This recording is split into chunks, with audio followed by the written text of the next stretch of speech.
Hello, welcome to the show. I am 1 minute late because I was making this amazing background. This is a true work of art, as you can see. I will take full artist credit and also with the help of generative fill on Photoshop. And also I was running behind, so I couldn't do the lasso tool, but we'll have to just get the vibe, get the aesthetic. And I had to Photoshop these two out of their chairs. So things were happening behind the scenes that are very related to today's topic, which is round 2. Ding, ding. I need a soundbite. I need a boxing soundbite. Round 2 of Meghan Sussex, I guess is her legal name, she says. I'm trying to be respectful. Meghan Markle, formerly known as Meghan Markle, currently known as Meghan Sussex. Don't you know I'm Sussex now? She has done one podcast in her life, and then she doubled it. She 2x'd her podcast experiences, and now she's been on 2. And this one I've never heard of. At least I knew who Jamie Kern Lima was, aka Jamie Kermit Lima. My favorite self-helper. She's not even self-help. She's like a self-help after the fact. She's like doing this for fun for some reason. Anyways, this is a new person. I'm going to be talking with Meghan Markle, not to be confused with the former chancellor of Germany. Is that accurate? This is the former Duchess of Sussex who changed her name to Meghan Sussex. And just so you know, she's healing wounds, she's fixing lives, she's changing the world one jam at a time. And we're going to hear all about it, and we're going to see what is going on with this podcast. This podcast, some may say. And this person that's interviewing her, I've never heard of her before in my life. So if you know who this is, drop it in the chat below. But her name allegedly is Emma Grede, ironically. And we're going to be talking about a little bit of greed, perhaps. Or maybe we're going to talk about the lack of greed, which this is my Meghan impression. That's a really good question. I always thought that I could do no wrong, and I found out that's true. I'm not wearing makeup. Has like 7 layers of mascara. Anyways, did you like it? Or should I go back to the drawing board? Anyways, everyone, welcome. Thank you for joining. I've been gone for 2 weeks. I'm back, baby. And I think I might come back again very soon, before next week even, because there's so much going on. Liver King is having a breakdown. The Aubrey Marcus, who has, 2 wives and a girlfriend and is in Eros constantly, he's having a breakdown with his other fiance. This guy's been engaged so many times. Like, I had no idea. The plot thickens. So he's got a follow-up interview. So I think we need to catch back up on all these topics. But Meghan comes first on this channel from now on, because she's the princess of Montecito, California. Anyways, shall we get started, everyone? Shall we? Okay, I'll just make sure I have my chat pulled up. Welcome to the membership, Michael Crawley. Hey, welcome so much. Welcome. This is what I have to say to you, Michael. You probably have parasites. You probably do. That's what they tell me on the internet. Also, for you, I say this. Am I the only hippie? Yes, you are. And thank you to Beth Peters. Thank you so much. Thank you for saying that. It's incredible. I hope you're talking about me. I like winning more than I like sitting on the beach. Jeez. Okay, we get the point, Ed Millett.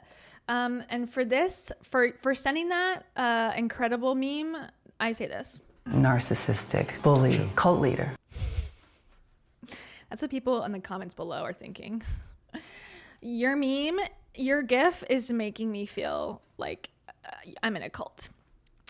Anyways, speaking of cults, here is the royal family once again. Are she even in the royal family anymore? I don't think she is. I really think she's, and Meghan Markle and her hubby, Prince, formerly known as Prince Harry, I thought they gave up their titles officially. So why are we giving them any sort of official titles? They should be named Harry and Meghan, H&M, the store that they own and run. Okay, shut up, Kayla. All right, here we go. Aspire. Aspire with Emma Grede. It's interesting. This feels dystopian. Okay. And look, it's a kitty. Come on. You know showtime begins at 6:15 Eastern Standard. She's like, dinner time starts at 6:00 and you haven't done it. Actually, it's on an auto feeder, just so you know. I'm just kidding about my lack of feeding my cat. Okay, here we go. If you could rewrite your public narrative. Oh God, okay. How long is this intro gonna be? Only 17 seconds, thank God. Oh, welcome. Are you a princess? Hello?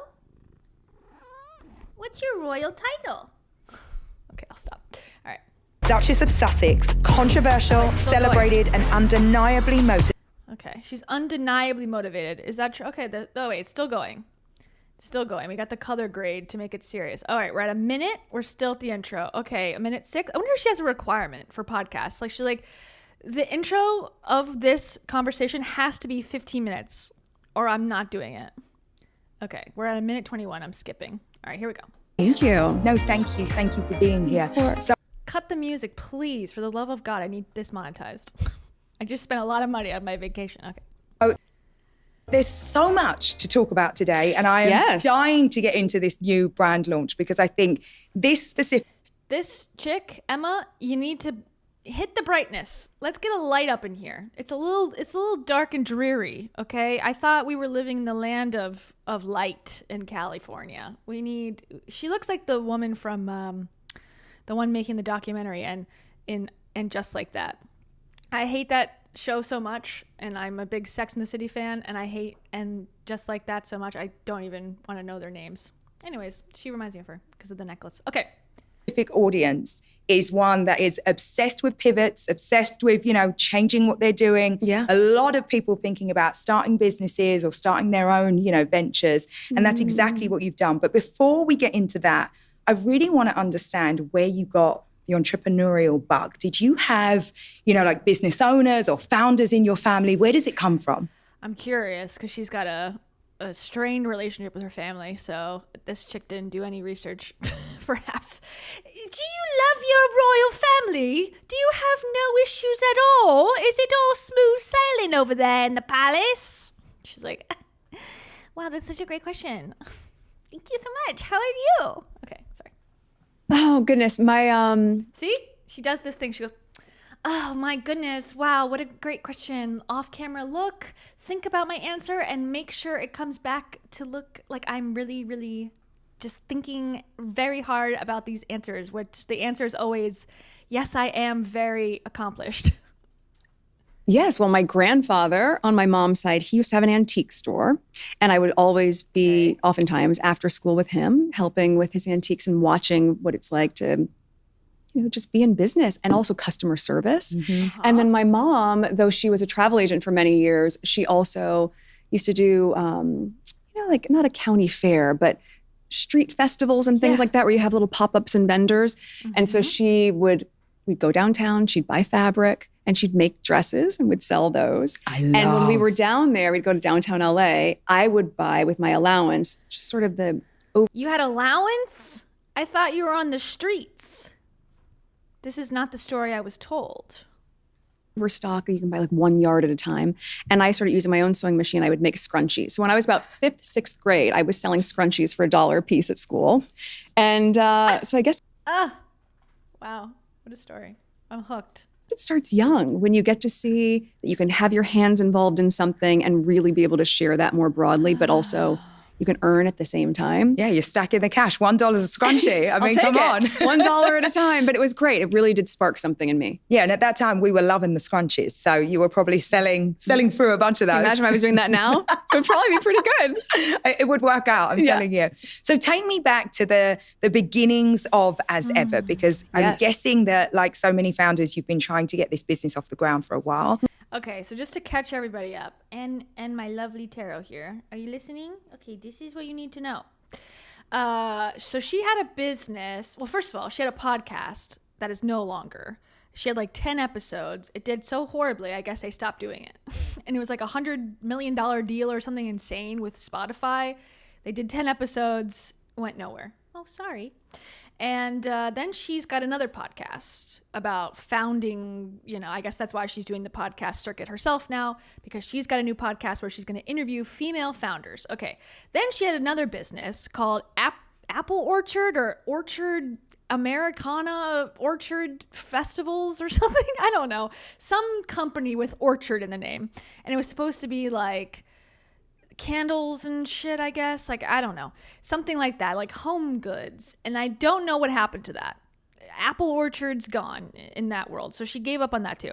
But this is the new company as ever. We looked at it last time. It's got like 4 products so far. Flour sprinkles, shortbread cookie mix, I think a candle, and maybe something else. A jam. There's like 4 things. And it's been sold out. Okay, allegedly.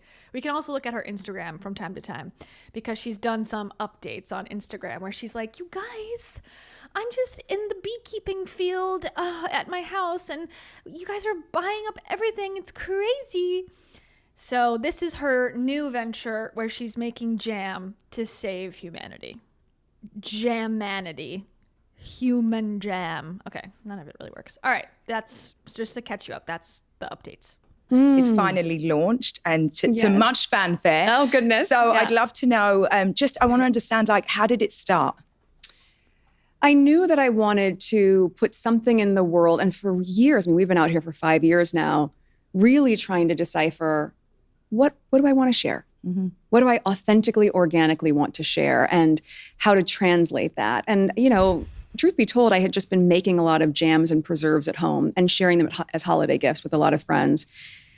And it was one morning, beginning of the new year. It was like one more, as if this isn't completely practiced. Like, there was one morning, I believe, if I remember correctly. It was in the daytime, I believe. It's like, okay, she's got this. She's like trying to be authentic so hard. It's weird. So many friends at the same time had texted saying, I don't know what it is, but your jams just make me so happy. And I thought, maybe that's the thing, because I do believe it was probably more obvious to a lot of people that I would get into fashion or beauty. No doubt. That seemed like the natural. People assumed I was going to be a model or a supermodel or a Instagram model. I mean, obviously, that's what people assumed. When you look at me, you just assume that I have obviously I have great taste fashion-wise. Sometimes I go to Zara even. It's crazy. And everyone just assumed that I was a simpleton like that. And little did they know, I actually can make jam. And it makes people very happy. So, I sacrifice my true passion of being hot for making jam to make people happy, to prevent war. Inclination, but that's not what I was sitting around doing every day. And so my real passion was in this way of sharing. And I love being in the kitchen. I've always loved cooking. So, I thought maybe I could translate it into a smaller brand, and then made a very big pivot, as you say, when I went from about to onboard a CEO and a small team to having Netflix as my partner. That takes it to a completely different level. Totally different level. And yes, and goes very far beyond my ideas of, I can sell locally. I could maybe be at a farmer's market. I thought that would be cute. I'm going to do global Netflix. Yes. So suddenly it changed quite a bit. She didn't even know what a farmer's market was 5 seconds ago. She was like, it's not the county fair. It's like one of those things. And now she's like, I was going to sell it at the farmer's market. It's like, you didn't even know what that was, I thought. You were acting like, I don't even know what these things are that I did. Okay, I'm sorry. I'm being very critical. But like, this story does not ring true or authentic to me. I was just going to sell locally. No, you weren't. Give me a fucking break. Give me a freaking break. Everybody, please. I can't take these lies from everyone constantly in the media. And then the offerings, of course, will expand to meet that same demand and that, interest, which I'm grateful for. So talk me through that partnership a little bit, because so many people, when they start, they're either bootstrapping or they're going out and raising money. You did actually what I did, which was to take a partner. So what does that look like for you right now? Yes. Well, their consumer A sexual partner. Let's clarify here. products goods division has typically done lots of merchandise and bespoke and interesting brand work, but for pre-existing shows. Right. Right. So it's like a Stranger Things, like the top titles. Yeah, Stranger stuff. Things, Yeah. Bridgerton. So That's you it. could easily go Bridgerton, Regency era, go, and do an incredible collaboration with Pat McGrath or do something with Liberty of London with that thematic.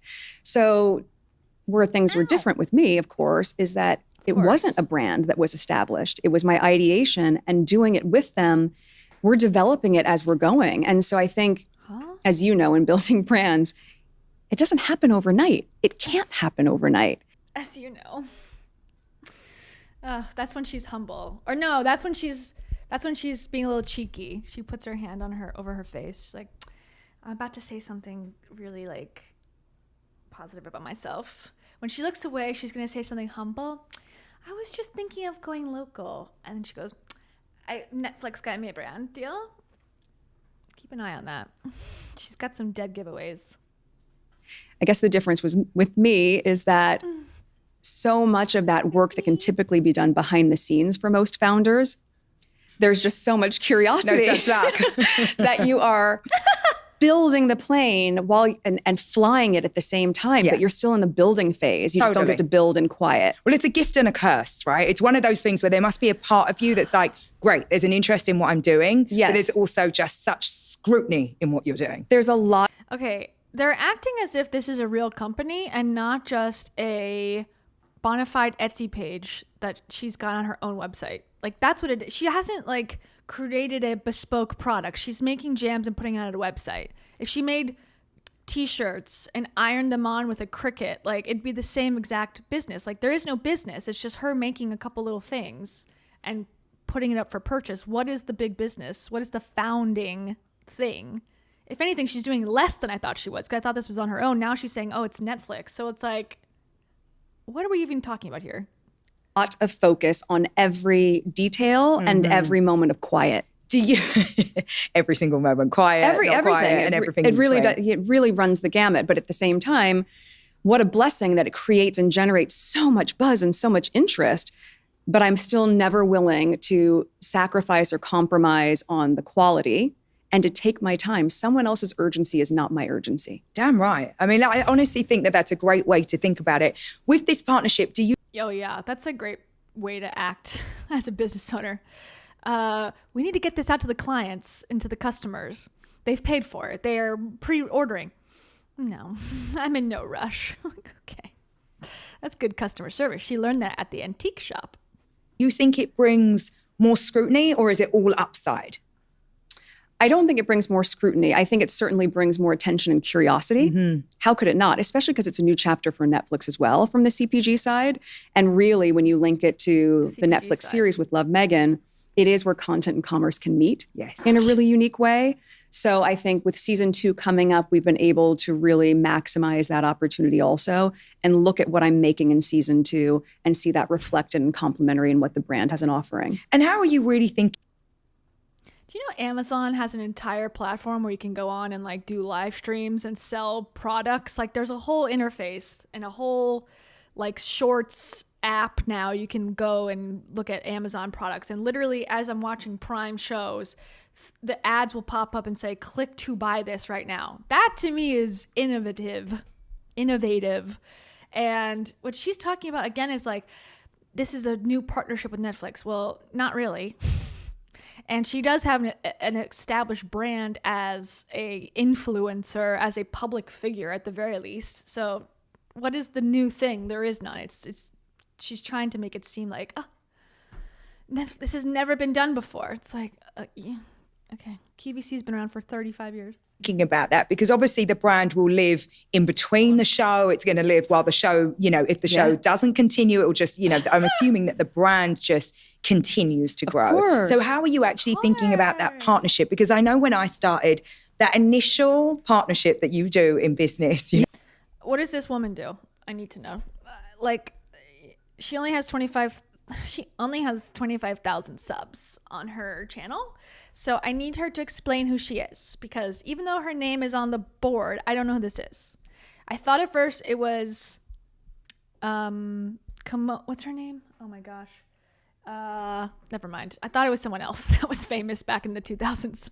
Yes. You can get it really right. You can get it really wrong. God knows I got it wrong enough times. You? Oh my good. Yeah, because you know what? Certainly for me, there was such a sense of desperation. Did you? I don't understand that feeling. What does that mean? I don't know. I never heard of it. To just get something done. That the first person that was like, hey, we believe in you. I was like, great, me too, let's go. And there were parts of it that were good and parts of it that, you know, let's say I had to learn from a little bit. But when you look at this partnership, because it is pretty untraditional in that way, right? You're launching a brand with your content partner. So I wonder where does the brand live? How are you working together? Who does what? Is that all, you know, like What does she do? Who is this? Who is this person? I'm being told, or Lee Simmons. Okay, that is who I was thinking. I didn't want to say it in case that was like completely not what she looks like. I'm like, am I thinking the wrong person? How did you know that? Hey, you 7 hair there, 3. That was amazing. Did I start to say it? Wow, that was good. You read my mind. You actually might be the only psychic I believe in. Angela Arnold, who is this wait, that was a different comment. Who is this person? Tell me, please. I feel bad that I've criticized, but I've never seen this woman in my life. Let's see. Emma Grede is the one who should have a podcast interviewing women founders. Who is this person? Oh my gosh, you got it too. Wow. Everyone's picking up my brainwaves today. Damn. Okay. figured out, or are you just working it out as you go along? Well, I think what's different than what you're saying is your initial experience is that we've been in partnership with Netflix for 5 years already. My husband and I. So there's familiarity and there's comfort. And while that was just on the content side, not on the commerce side, these are relationships and friendships now. So though I'm working more so with the other building of Netflix, it's still the same group of people. It's still the same points of contact that I can reach out to. I love having a friendship and a nice rapport with Bella. Bella Bajaria has been such a champion of both the series and of this brand. And you know, it was only from me sending her fruit baskets and jams and whatnot that she said, this is a show. This is good stuff. stuff. To do a show. So I think that changes it because it's not as though you're jumping in with people that you don't know, which a lot of founders, I think. Okay, it says Emma Grede is a British businesswoman.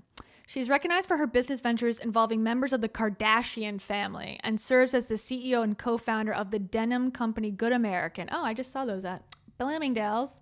A founding partner of Skims and co-founder of Safely. Okay, fine. She sounds accomplished. But yet, here she is, interviewing Meghan Markle. Okay, I believe you. To your point, if they are looking for partnership for capital, whether it's private equity, VC, or a partner in this way that I have, that's a very big relationship to take on. It really is. But if Meghan's eating a virtual salad in this interview, which is a totally different vibe than she gave off in the last one, where she was just like, ee! She never did that once. Now she's done it 20 times. Okay, sorry. you have rapport running up to it, it does adjust it a little bit because you have a shorthand. Yeah. And where are the lines? Like, what are you doing versus what are they doing? Because I imagine, especially when it's something that's so close to your heart and something that you clearly take a lot of pride in, how are you able to make sure that the product is what you want it to be, the brand is what you want it to be? Because there's a lot of compromise when it comes to partnerships. And I say this to founders all the time, right? When you give something, you have to imagine that something's coming back. And so what does that partnership actually look like right now? Well, I think at the end of the day, what I appreciate is in the contract, they understand that this is my vision. Mm-hmm. It's my vision. And also the success of the brand, I believe, is rooted in the fact that you can feel when I am involved in something. And so because I have been in this state of ideation of what I wanted to have as an offering for so long, the fact that they trust my final judgment is great on what I want to put out there. But equally, one of the things I've said from the onset, I love being part of the creative process. It's important to me. It's also where I find a lot of joy. What other process would you be a part of? You're not going to film your own stuff. You're not going to write scripts, apparently. Like, what else would you be doing? Like, that is the part you're involved in. Makes sense. So the analogy I say is don't bake the cake without me. Meaning, if I'm in the kitchen, I want to be part of making the batter. What's the flavor profile? And there's an entire team that can help put that cake in the oven, but I want to check it before it goes in the oven. And I want to be An entire team needs to be there to put a cake in the oven? Oh, she needs to check the cake before a team puts it in the oven? Or we have each person's got a finger glove and they're putting it in softly to make sure it goes in. Oh, they're probably so stressed. I've heard, and to be fair, she could be the nicest woman in the world. I doubt it based on my very limited experience watching her give 2 podcast interviews so far. But anyone who I've ever heard give like an interview about her or met her or worked with her has nothing good to say.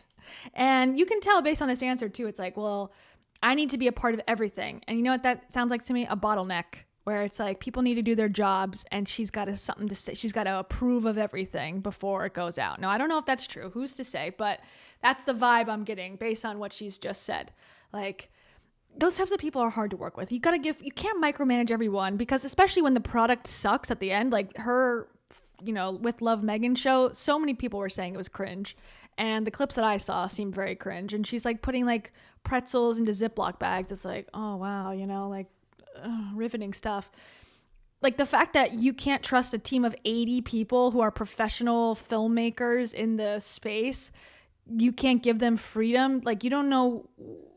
She's not a crew member. And I feel like she's probably telling everyone what to do and how to do their job. It's very infantilizing. It could be. Now, again, I'm just guessing here. I'm inferring based on rumors I've heard, but there's a certain point where, like, if this many people are saying something, there's probably at least some truth to it, I think. Be involved in frosting it and presenting it and the language surrounding it. I love the details of things, and I think that's where a lot of the magic comes in. So in partnership, while we are every day in the weeds of minutia, from packaging and unboxing to the language on a newsletter, which, yes, I'm one of the people who's looking at all of that and making sure that it feels. She's one of the people looking at the newsletter. Wow. She's quite the founder. Most people starting out in the business, they're doing everything. They're doing every single thing. They're writing the newsletter. They don't have anyone to check it. Like, this is so abnormal that she's like, oh, it's so hard. It's like, what's really hard? People who actually do this by themselves. Reflective of my vision for the brand. It's just a constant dance. And I think in any business, you're dancing. All the time. All the time. Dancing. Oh, you could choreograph it as well as you want, but at a certain point, you're going to have to freestyle a little bit and improv and trust that your partner knows, like, okay, we're moving this way. And you're just doing that dance together. And what about the less sexy side, the less creative part of it? When you're thinking about my logistics, P&L. when you're thinking about the finances, when you're thinking about the back end infrastructure, like, is that something that you are interested in getting involved in? Or are you like, this is for my partner and I can trust them on that? I'm very involved in that part. It matters, because I think the misconception is when you have a very large machine and a very powerful and influential machine like a partner as with Netflix, and you have me and the profile and all of the attention that brings as well, you have the two of us together. Yes, it's an incredible partnership with a lot of, I'm proud of them. They've got a lot of clout behind them. Yes. And at the same time, we're still a startup. Yeah. You're still a startup. You're not really a startup, though. People say things are startups and or like a tech company. This is the same thing that happened with WeWork. WeWork's like, we're a high-tech tech company startup. And it's like, what they were actually doing is renting out like available office space and cutting it into individual leases. Like, that is innovative in a way, but it's not a tech company. It's like, oh, well, we use Google. It's like what my parents think. Like, oh, my daughter, she's in tech. It's like, oh, I use a computer at work. Like, it's like so silly. And I don't know if it's some of it's to raise money, because it's like certain things trend, and if you're going public, it makes it seem like it's a better investment because people want to get into the next Google or to the next, Microsoft or whatever. So, but for her to say we're a startup, you're an influencer with a Netflix deal and you're selling merch that happens to be jam. Like, there is nothing unique about this setup other than Netflix came in early because they figured, okay, this lady has so much attention on her because of the way she acts and because of all the drama surrounding the royal family and stuff. We're going to make money right away. That's a safe bet. That's the only difference versus like having to hope that Stranger Things takes off or whatever. But other than that, there is nothing here. They're trying to shove it down our throat that there's something unique here. There's nothing. Flower sprinkles, like, come on, give me a break again. We're a startup. Doesn't matter. It does that not mentality matter. is so important, I think. Like Still a to startup. have Also, what's the difference between a startup and a small business? Nothing really, other than a startup technically is usually like a product that's in tech and it's like a new idea to disrupt the market. This, again, is not that. If anything, it's a small business. I would be fine with that. But that's not even true either because you have a Netflix partnership. So I would say you're like a media company. That's it. Bye. that there and to know it doesn't matter. Like every single customer, every interaction really counts. And it's often that unsexy stuff that is the stuff that really impacts the customer as well. It's like, how quickly are they getting their delivery? How much can they Yes. rely on your site? Like, is what they order what they get in the package? Yes. So it matters. It all matters. And also just the customer service experience. That is your one-on-one interaction with the people that are supporting your brand.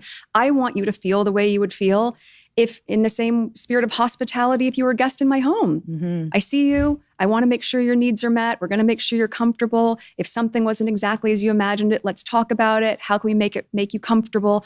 All of that is part of the spirit of the brand. And I think Oh, so like any other company. Okay. That's a service/product company. Got it.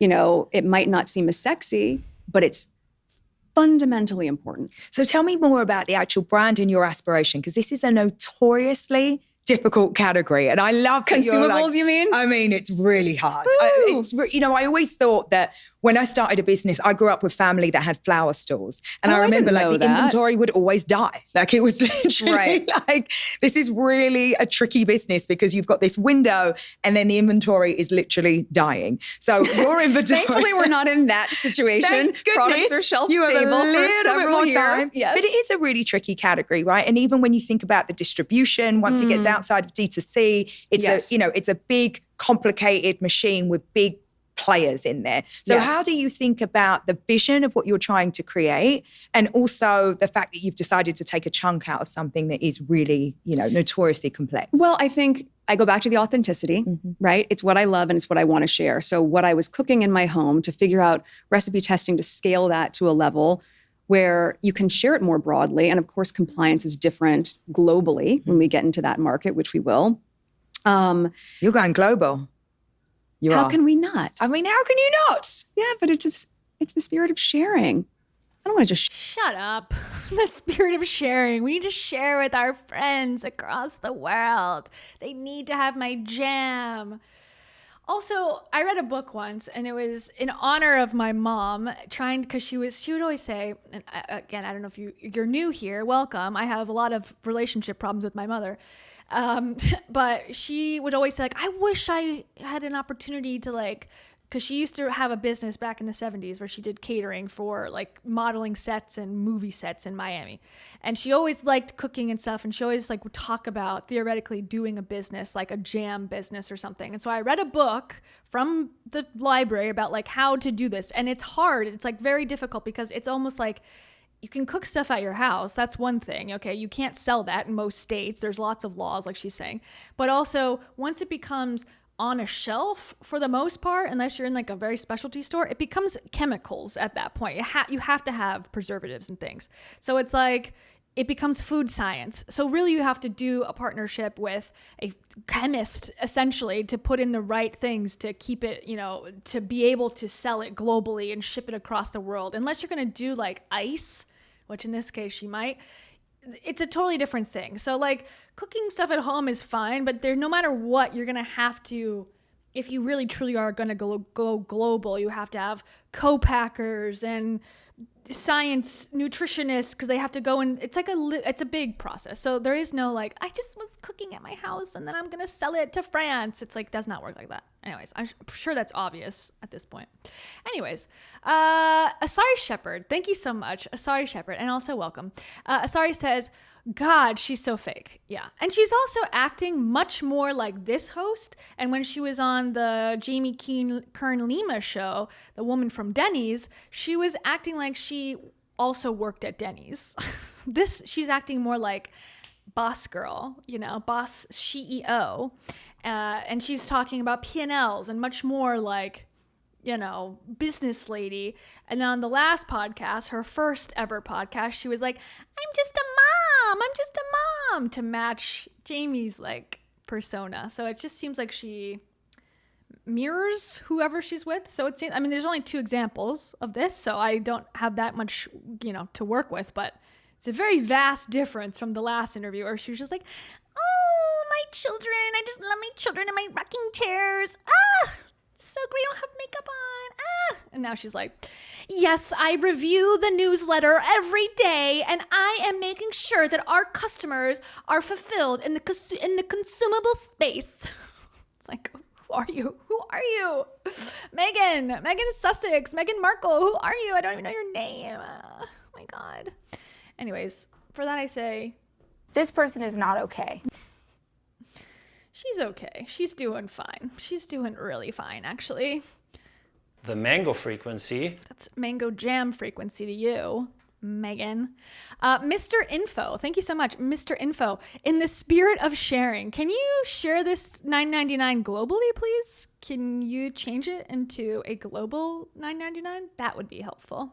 I don't know anything more cultish than that. Thank you so much. Sharing to me... This spells cult, C-U-L-T. If anyone wants to share anything with me, I think they're trying to recruit me. Oh, it's a cult. Also, where is my Denny's? I need my Denny's. Should we find the Denny's soundbite? Yes. Where is it? Oh, Denny's, where are you? Denny's. Cheesecake Factory. I'm outside the Cheesecake Factory waiting for it to open. Where's Denny's? I want to go to Denny's with you. I don't know. All my sound bites are all mixed it up. Okay, last one. I'll find it later. Maybe. Okay, I'm still looking. Hold on. I just liked being able to get away with whatever I wanted. Okay, that'll suffice. All right, back to it. Thank you, Mr. Info. And also a sorry. Share it here. I want to share And it's it. better for the P&L. Well, there is that, Megan. Yes, that's true. And in the spirit of sharing. But I think, look, at the end of the day, if I had gone into beauty, for example, and I have a lot of... Was that a consideration at any point for you? It was definitely something that people were asking me to get involved with. I mean, in these past Did you years, have any inclination? Were you like, this could be fun? I think it can be fun. Yeah. And I think there'll be a People were begging me for beauty tips for obvious reasons. time for that. I think there'll certainly be a time for fashion. You and I can talk about that later.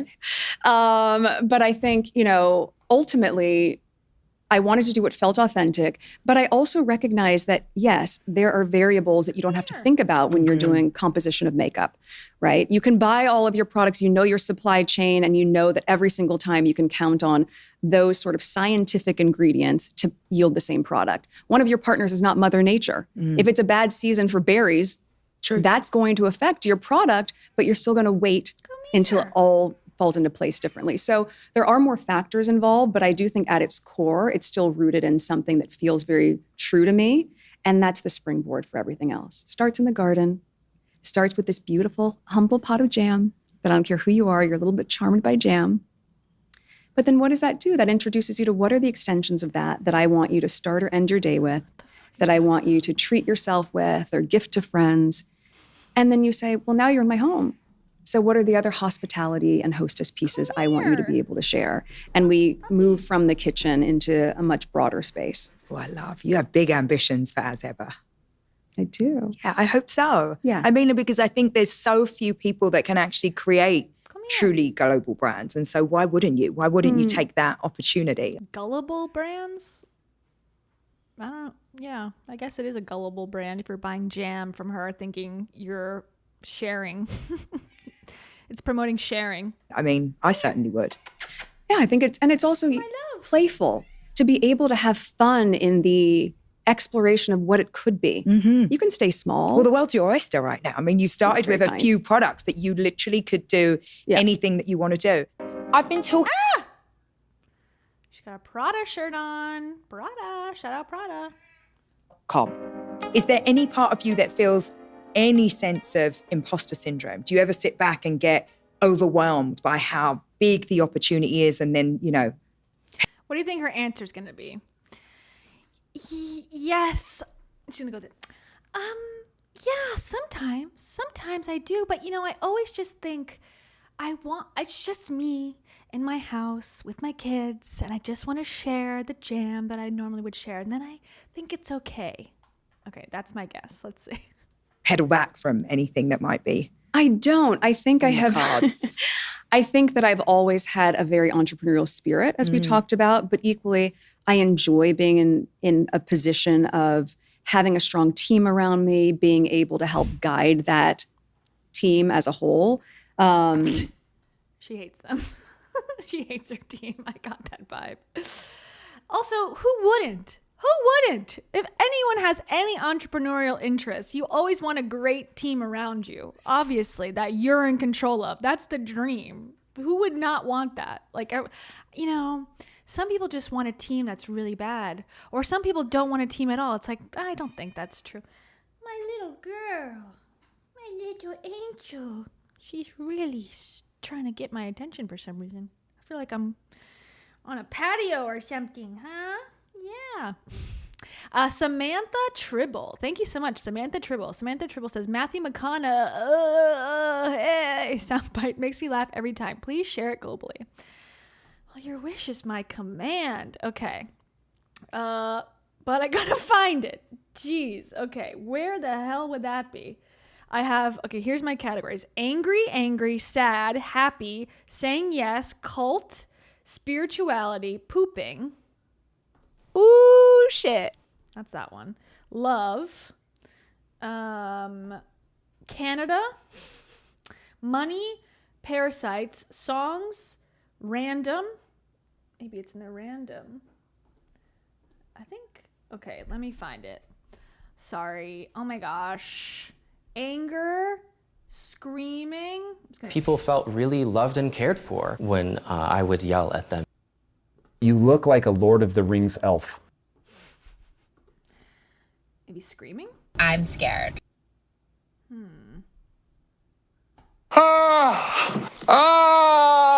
Okay, just for remembering, it's in the sad category. Okay. So for next time, Samantha Tribble, you're welcome and thank you. Marette Flora, thank you so much. P&L, consumables, global, charming jam, ideation. Yes, this is the bubble map of words that needs to be in this Aspire interview with Kimora Lee Simmons. I want to be relatable. And you know what I have to say to that? I don't know if anybody has worked as hard on this topic as I have. Says Meghan about jams. Okay, back to it. And I've also, in the adventures of my life, I have certainly navigated through things that can in some ways feel bigger. Yeah. So this for me is just another chapter that I think is full of, I'm a very curious person, new learns. I love learning something new all the time. I don't feel imposter syndrome. I feel like I'm exactly where I'm supposed to be right now. Oh, I'm really happy you said that. I mean, I do think I speak to so many founders and more often than not, they feel some sense of imposter syndrome. And I have so many women that will say to me, didn't you feel or don't you feel imposter syndrome? And my answer is always no. I'm like, if not you, then who? Like, why would you feel that way, right? I feel like to some extent, we're all making it up as we go along. And even when you get a lot of experience and you've done multiple startups like I have, nothing is... Sorry, Angela Arnold. Sorry, did I miss you? I'm looking. Wait, no. Did I? I did. I'm sorry. Angela Arnold. And thank you also for being a member for 30 gosh dang months. Oh my gosh. I'm oblivious to a lot of things. Speaking of Meghan Markle, thank you so much, Angela Arnold. Entrepreneur, cosplayer, actually doing it is hard. Hell yeah. Is it hard? Yes. Is it really hard? Yeah. Is it easy? No. Come on. Is it easy though, for real? No. All right. Appreciate you, Angela. Thank you.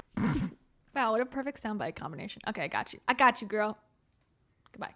It's the same because you're never doing it in the same time, in the same culture, with the same people. Yes, and even if you're making it up as you go along, as you say, which I think true, most people are doing that.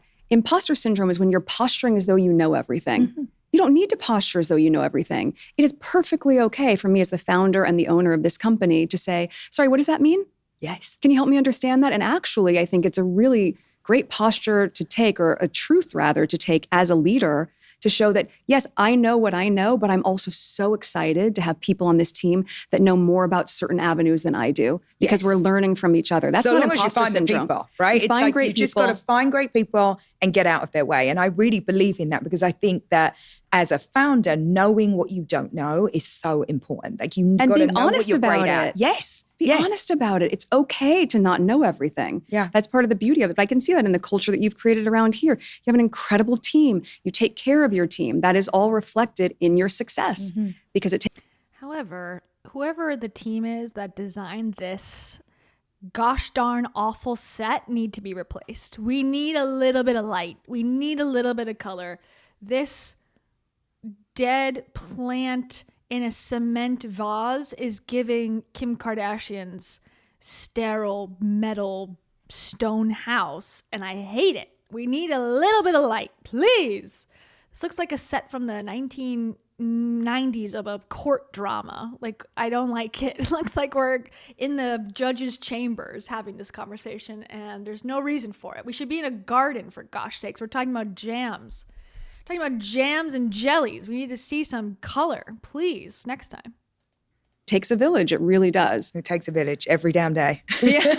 Every day. All day, every day. Every single day. And what does your team look like these days? Because you do so many things and you've got a lot happening. Do you work with the same team and then things get farmed out? Or is it very, very separate, each and every little thing you do between, you know, the show and, you know, your philanthropic efforts and then the brand now? Yes. Well, I have a small and mighty team for my office. Love. And then How many? Small and mighty team for her office. Okay. Her home office? Like, what does that mean? Her office. She's someone to send emails, someone to catch the coffee, I guess. Is this like the servants? My team office. Okay. I think obviously our foundation is independent of that, but those are the same executive directors we've had for a very long time who run it beautifully. And then you look at with Netflix, they have an entire team that they've devoted to this project specifically, being As Ever. Separate team for With Love Meghan. That's a crew of about 80 people. It's a lot of people. It's a lot of people. That's a lot of people. So there's a lot of different. Especially for the output. They got 7 people to put the cake in the oven, so they're overstaffed. She's actually fixing the unemployment problem in the United States right now, you know. And hey, we got to give it to her. If you need 80 people for this tiny set, Hollywood may not be dead after all, or Montecito at least. Teams, and at the same time, my core team that sits around me for all of the projects is, you know, very, very strong, savvy women. Mm-hmm. How many? How many? She asked how many, other than 80, which she already revealed is the Netflix number, which is not her team. So she's not directing 80 people. How many people is she actually directing? It sounds like 4. So how are you a boss lady when you have 4 underlings? That doesn't sound as impressive as I think she wants it to seem. She's catching on here. Emma is not buying the bullshit. Well, she is, but I think she knows that it's bullshit, but she's savvy enough perhaps to know that this is beneficial to her career to have her on the show. And so she's going to play the game to make it seem like she's, you know, feeding her the right answers, I think. So talk to me a little bit about the launch, because I thought it was very, very well executed, but you basically sold out of everything in about 45 minutes. Listen, I can't get you on that one because I don't know a business that I've had where, you know, a couple of hours in, every single thing has been gone. Everything. Well, because, again, I doubt she's going to say how many pieces, but like if you're running a Good American or whatever the company is, or Skims, those are millions of units, right? Those are probably, they hope, hundreds of thousands, because they are actually a global company, I believe. I think Meghan's selling like 20 jars, right? Like how many pieces is she actually selling? Because I cannot imagine that many people would be buying this crap. But it comes with a lot, right? That comes with this, you know, of course, you end up kind of fueling that idea of scarcity in your business, which is a great thing. It's never terrible to disappoint customers, but there's the flip side of it. And I remember when I started Good American, by, I don't know, the third hour, I was starting to pick up the phone and email customers. What did you do and how did you feel when everything was gone? Well, or I should ask you, was it planned? I mean, did you plan to actually? No. Okay. It was a beautiful surprise. I had a feeling there would be a lot of interest. And we planned for that. We didn't plan for everything selling out in under an hour. And so watching those metrics happen in real time, you know, I set my alarm for the exact moment we were going to go live. And she set her alarm, guys. She set her alarm. She's really involved. She's steering the ship. She set her alarm to remind herself when the launch happens. Well, her team actually does all the work. Okay, sorry. Watching it, getting texts from my friends saying, it's already sold out. And then seeing, it was amazing. And also, to your point, because I'm business-minded, I'm immediately going, okay, well, this is going to be a big pivot. Now what?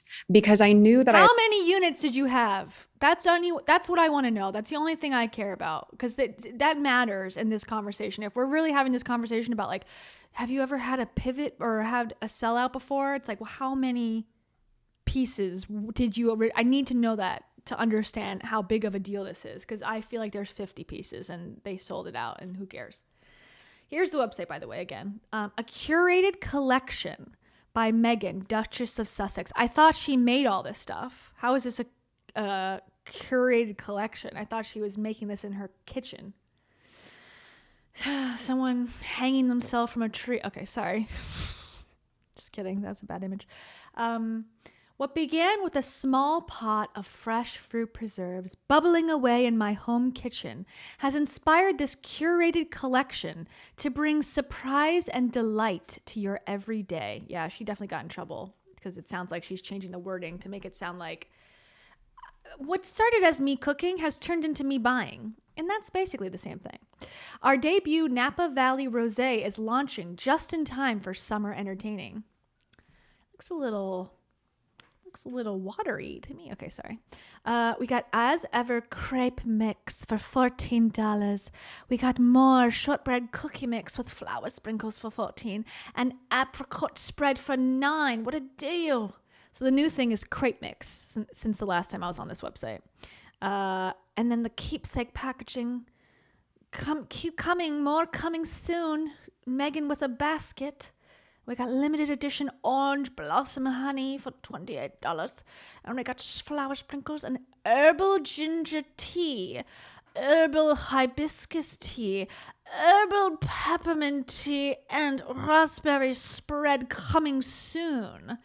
Whatever will I do in the meantime? So someone in the comments was saying that there's some drama surrounding the tea, that someone else made this tea. You get 12 sachets. 12 sachets of tea for how much? $12? It's $1 per bag. That's a bad deal. Yeah, you get it $1 a tea. Might as well go to Starbucks for that. And here's some tips if you're an idiot. How to drink tea and how to enjoy it. Cozy nights by the fire. Steep in hot water. No shit. Thanks, Meghan.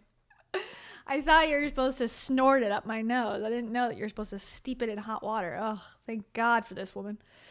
Steep in hot water and share with loved ones for a soothing end to an indulgent meal. An indulgent meal of cookies with sprinkles. It's a midday pick-me-up. Freeze into ice cubes and add to your water bottle for a refreshing burst of flavor throughout the day. Okay, that's an idea. Soothe your throat. When enjoyed, here's my transatlantic. When enjoyed warm with honey, this tea may be helpful during cold season or to soothe a scratchy throat. Aye, aye, we're going global. Call the paper. Okay. We got crepes. How do you even have a crepe mix? What do you even do? This is flour, right? Flour and sugar? What's in the ingredients? Okay, here's the proprietary ingredients. Ready? Bleached enriched flour. Wow. Okay, which is wheat flour, malted barley, flour, niacin, reduced iron, thiamine, so she's taking all these ingredients in her kitchen and boiling it up in a cauldron pot. She has all these on hand. She loves her riboflavin, I've heard. That's her staple in the kitchen.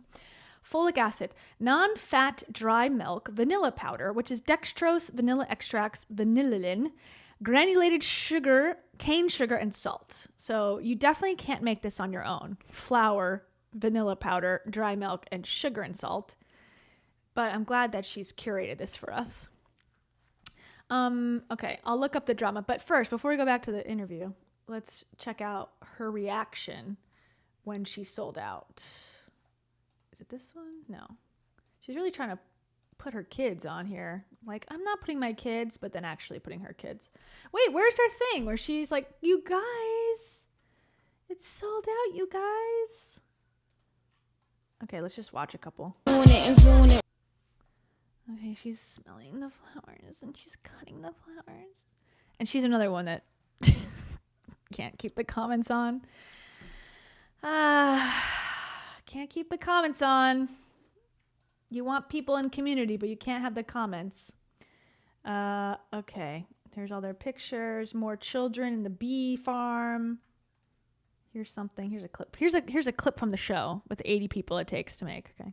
People do with pineapple, instead of just cutting it to make the perfect little bite, you follow the wedge. When nature has given you all the cues on how to have a perfect taste of something. Oh, how fun is that? I love it.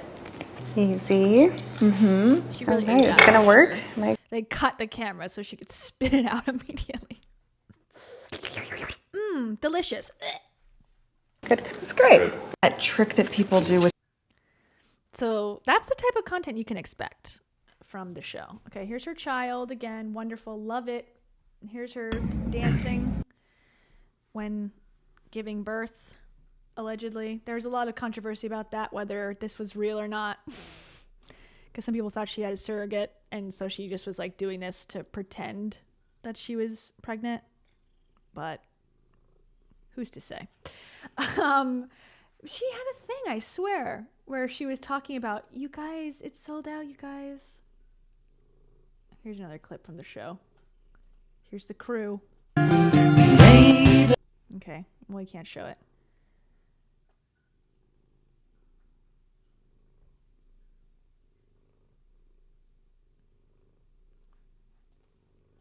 Okay, exciting. Oh, here. Is this it?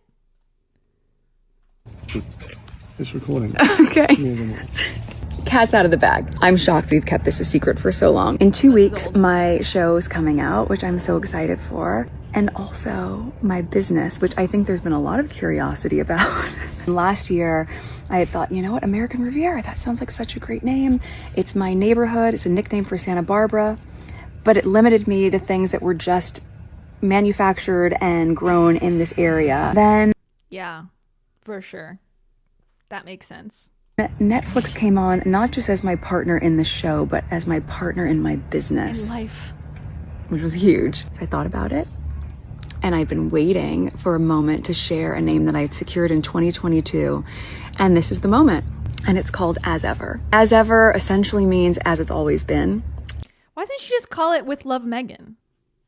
Doesn't that make more sense? She's like, no, I'm a genius. I have a better idea. As ever.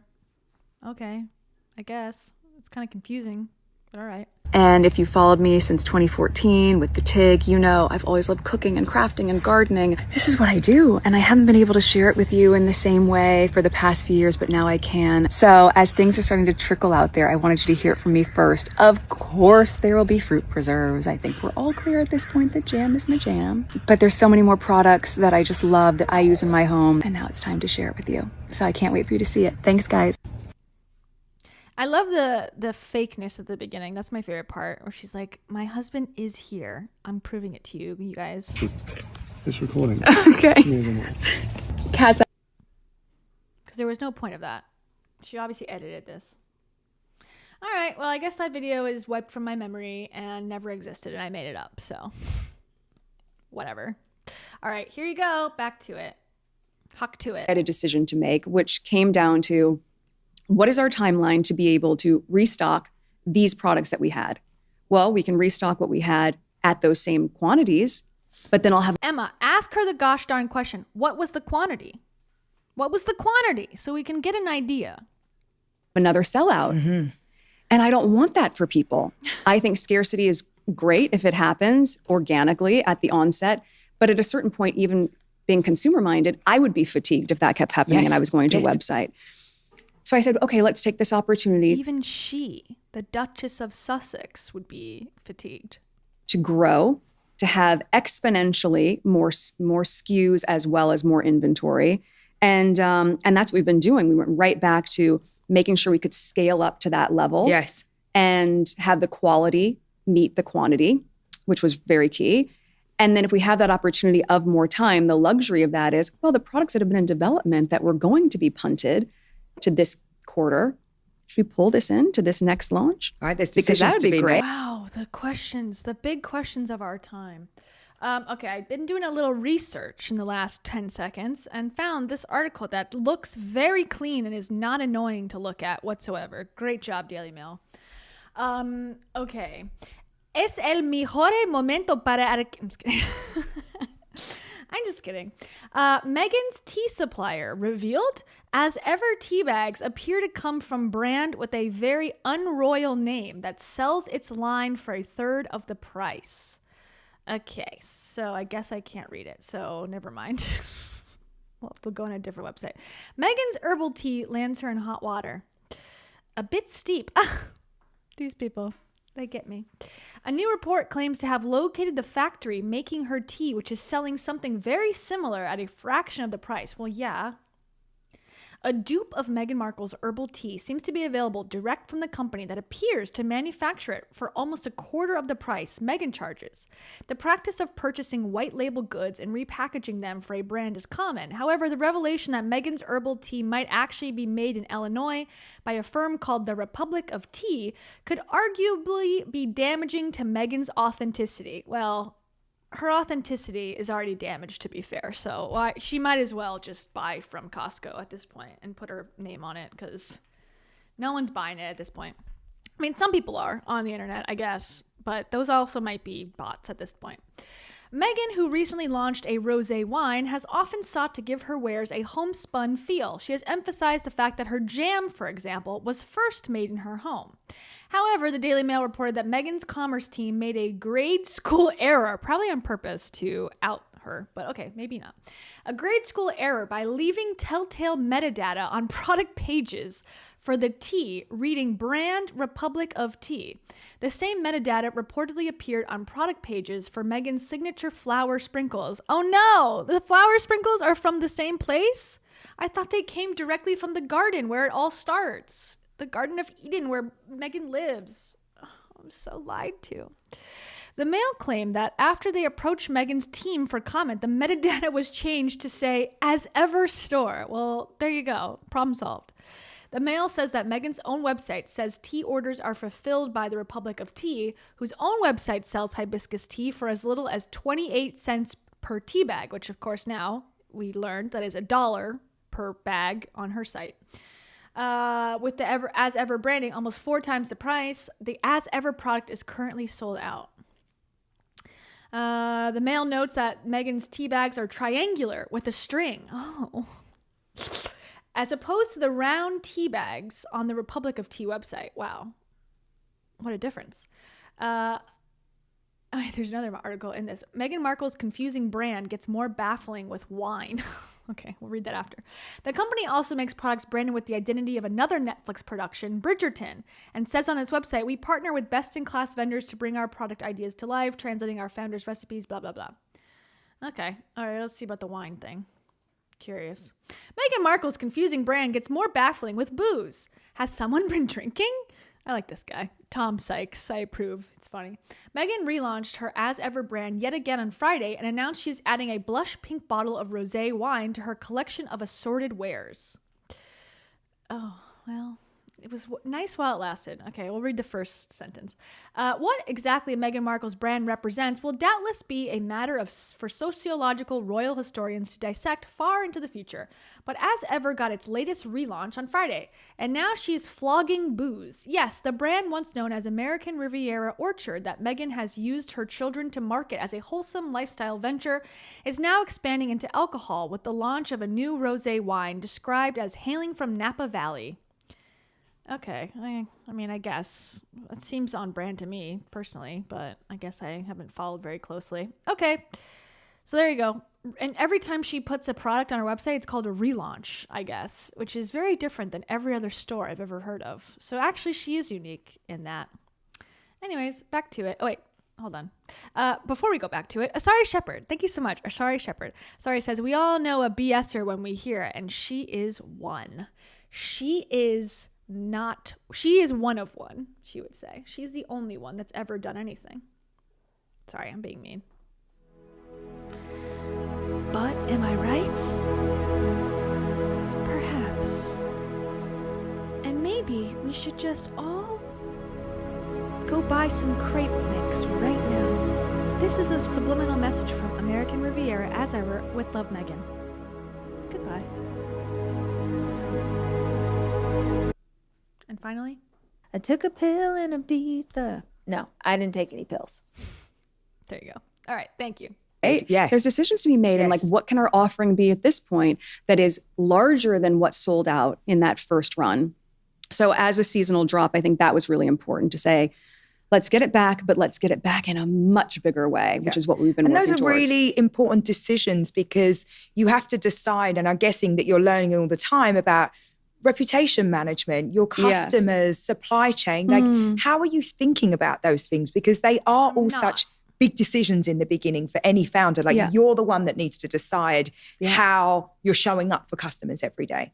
It comes with a lot of pressure because when that call comes down to you, when I have to make that call, you don't know if it's going to be the right call. You just have to trust your gut.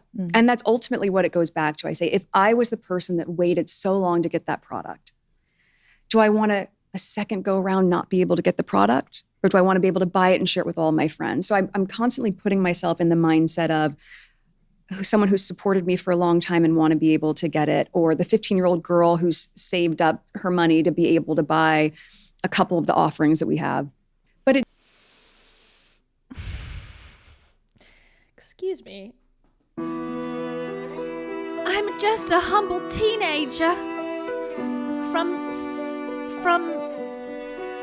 Kentucky, and I've been saving my pennies for at least 6 months to buy this crepe mix. And as soon as I went to the website, I had to walk to the library down yonder, and within 45 minutes, it was all gone. And I've been saving up. I didn't even buy a dress for the prom so I could buy myself some shortbread cookie sprinkles and also some hibiscus tea. My oh my, I'm just so disappointed in that princess. That's what she thinks is going on the other side of the screen. Every time she goes, lunch, we got 50, babe. We're gonna sell them out. Okay, sorry.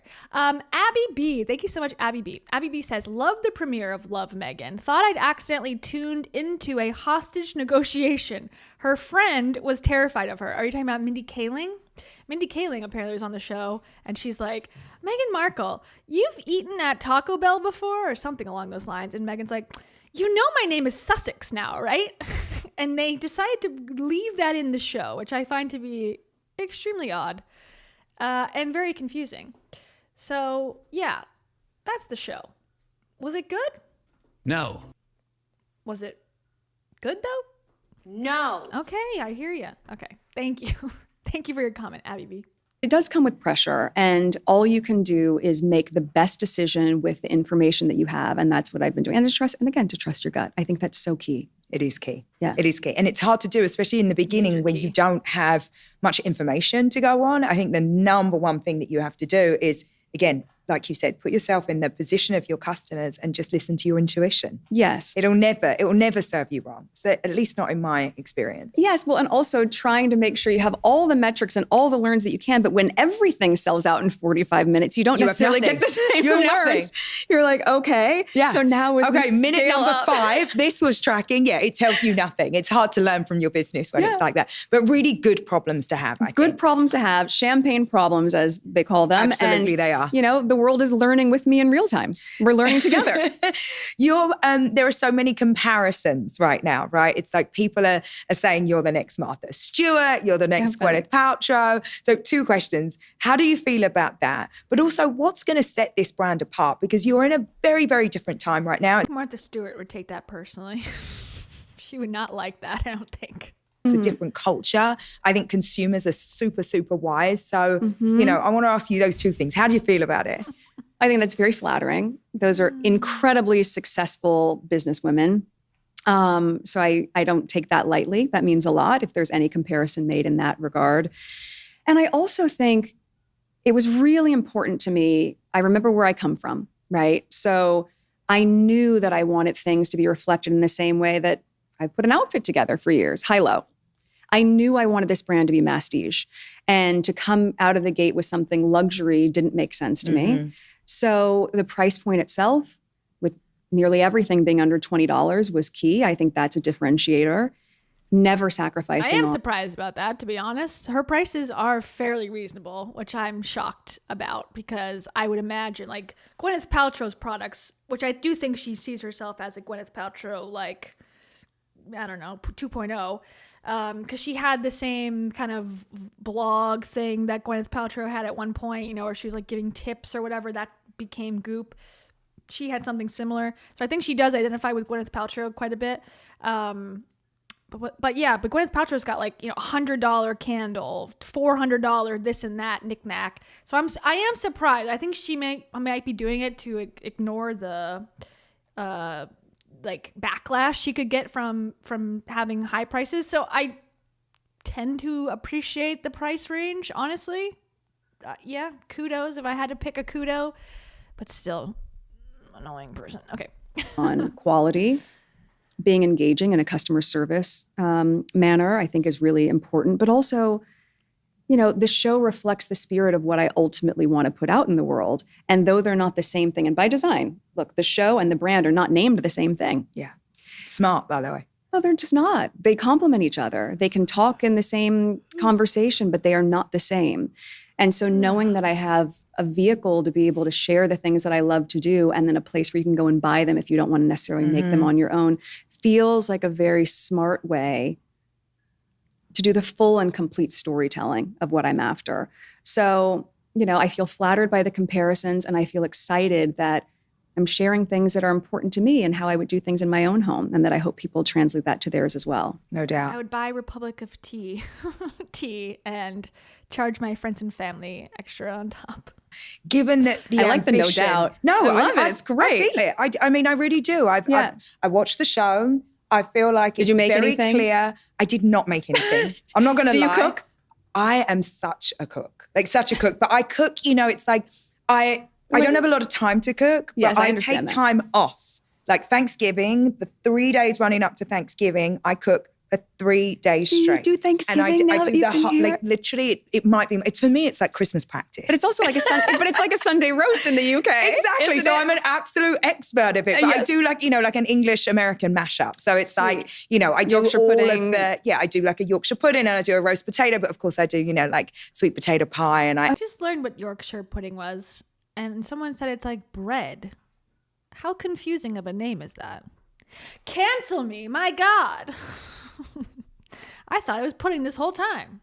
add in. love I do it. like the greens and, you know, a ham and those type of things. But I don't get to cook nearly as much as I want. But I know. I I look understand at you and I feel like it feels like you're getting so much joy out of this. But it's an interesting thing when it's something that you love so much, but there's also huge ambition around it. And I wonder.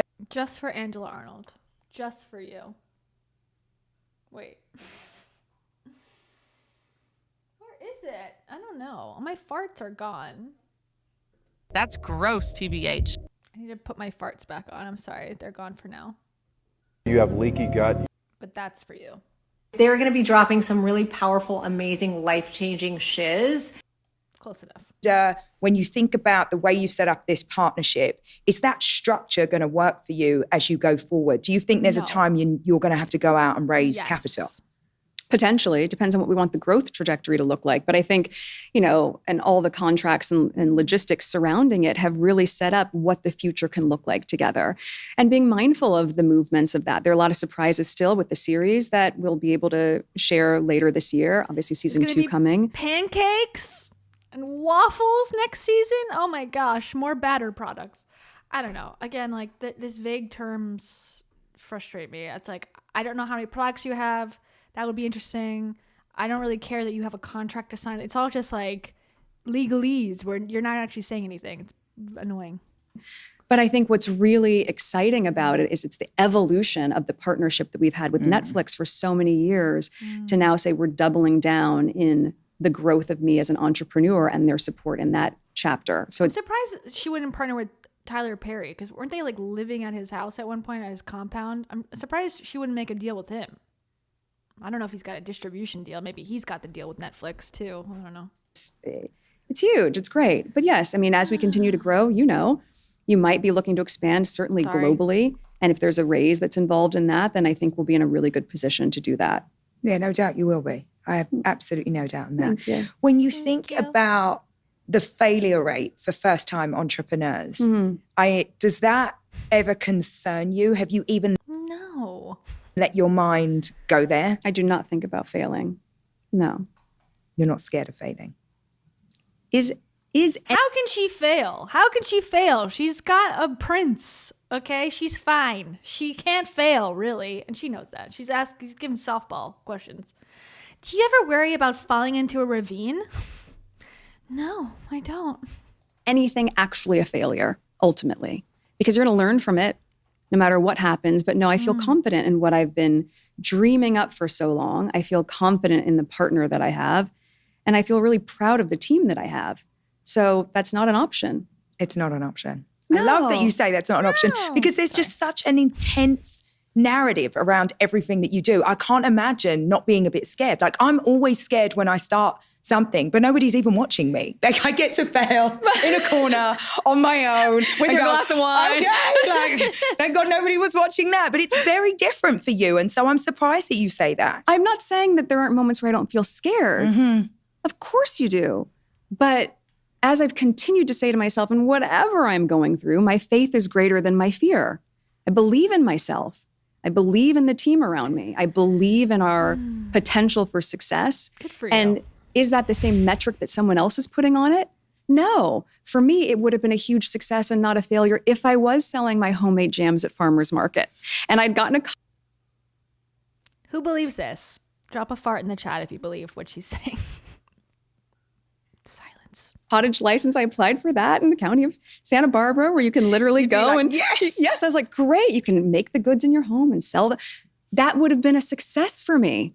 So someone else. She just happened to fall into a Netflix global partnership. Oh, the luck of some people.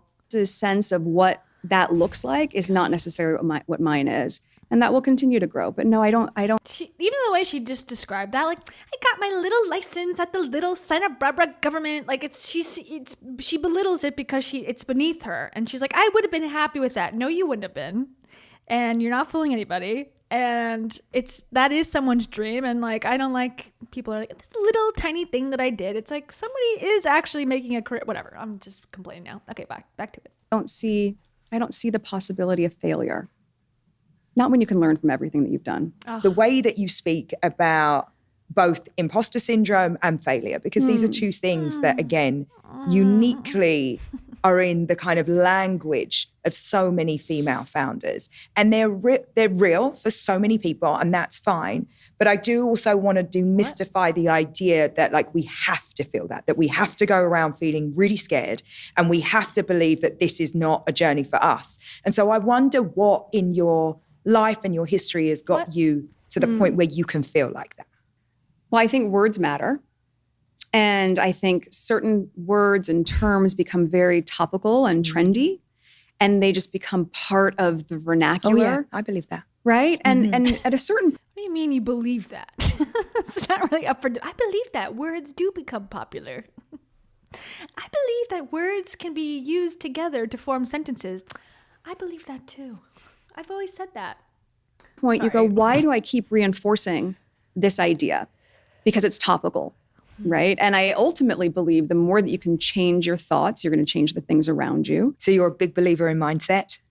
You have to be. Yes. I think as a female, as any founder, but as a female founder, you have to train your mind to literally be so focused on what your goal is, to be. Yeah, only female founders have to be focused. Male founders, they can just fuck off, I guess. They don't have to do any focusing. So, I don't know. As I said in the podcast I was doing, laser focused on what your intention is. There isn't room for a tremendous amount of self-doubt with that. It will be there. But when it appears, you have to train yourself out of it. You got to shut it down. Yeah, and I don't think that it's helpful to indulge some of the language that is going to be self-limiting. I don't think that that helps anyone grow. And I don't think being fear-based, yes, being risk-averse, very valuable. Being clear and realistic about the landscape that you're walking into, very helpful. Talking yourself out of it or talking yourself into negative self-talk is not valuable as a founder. So how have you trained yourself to do that? Do you think that comes from your background as an actress? Could be. I mean, yeah, you know, when I was an No, I think she was born this way.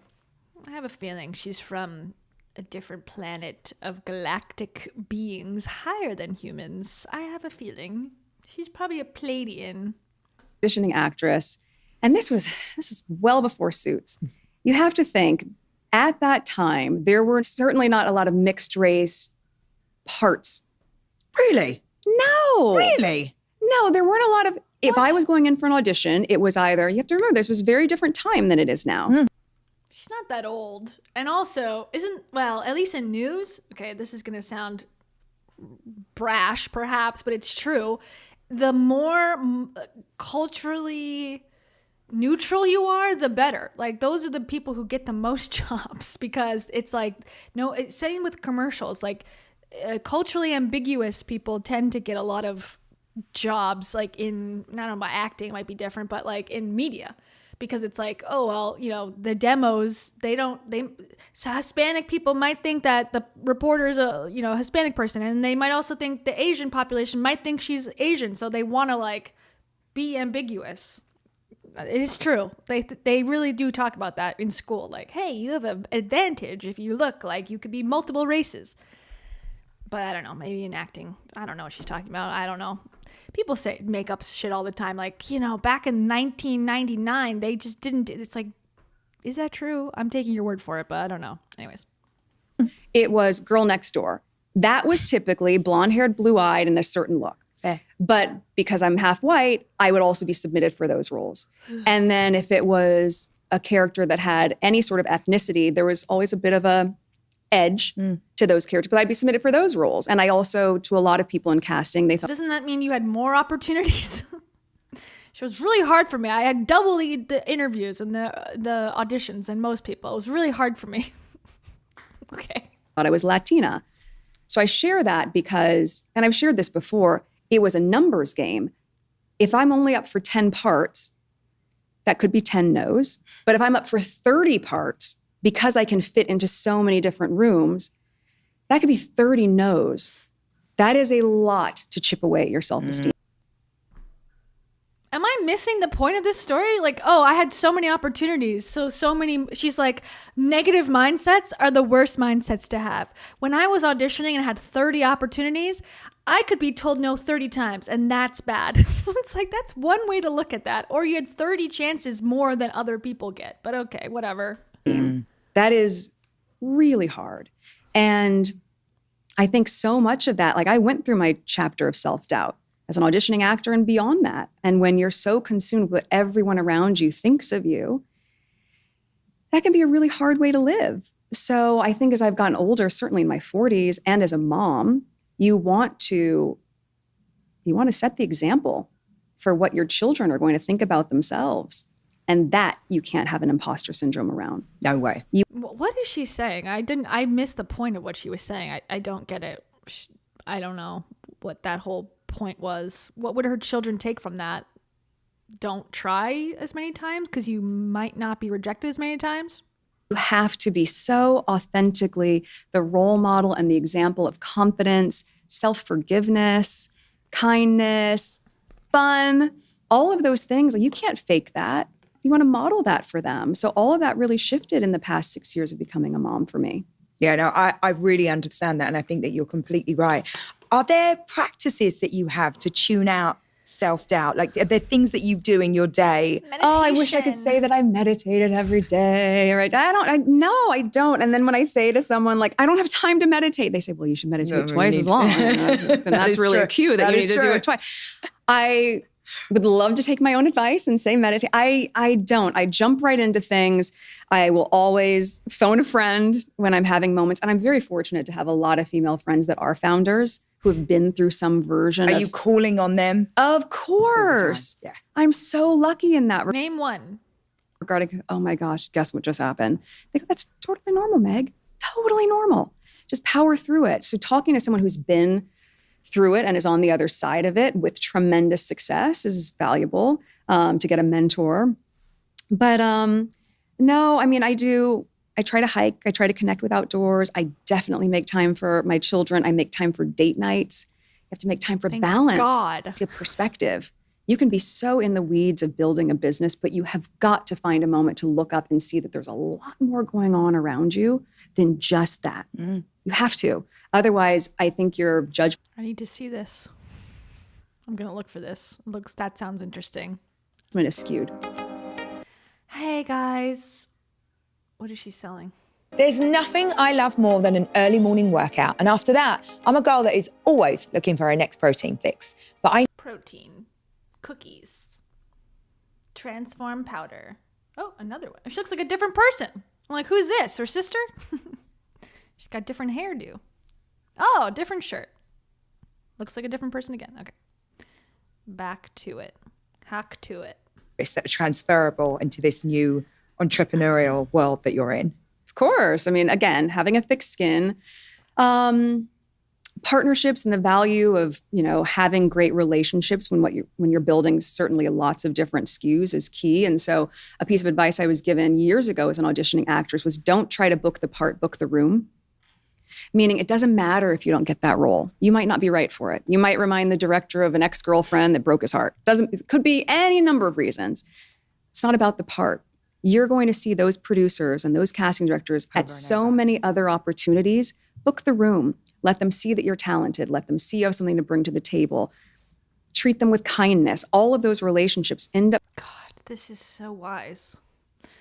Okay, we're going to take a quick aside and watch this video called Prince Harry Pitching Meghan Markle to Bob Iger for Disney Gig. All right, let's hear. I'm just curious.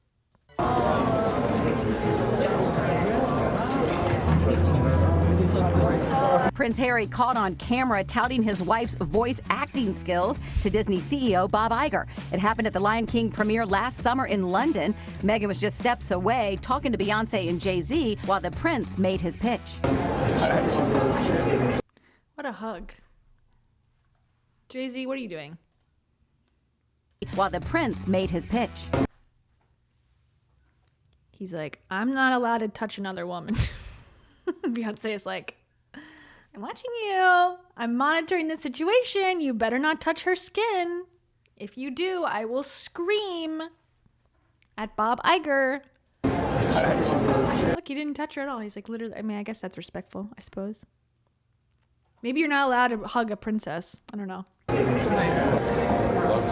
To hear a member of the royal family saying, oh, my wife would like a job, I think it's very unexpected and quite shocking. That suggests that Meghan and Harry have kind of been working on opportunities for quite some time now, which, given that this whole thing was supposed to be a big surprise announcement, I think has been quite shocking to a lot of members of the public. Charlie Langston from DailyMail.com says Harry's pitch is unusual, but it's... Okay. That's funny. I guess she's pivoted since then. She's no longer an actress. She's just a hot lady. up coming to fruition. You don't know when, but just like with life, relationships matter. So I learned that in the very long road of auditioning, for sure. Do you ever miss acting? Sometimes. But you know what? Actually, having a large team, being back on set with Love Meghan was great because I realized how much I had missed my crew. I love being around a crew. Yeah, it must be hard to let that go. Yeah. That was different. And also, it was such a unique... Doesn't she have a crew of 80 people in her home or her fake home now that she's on Netflix?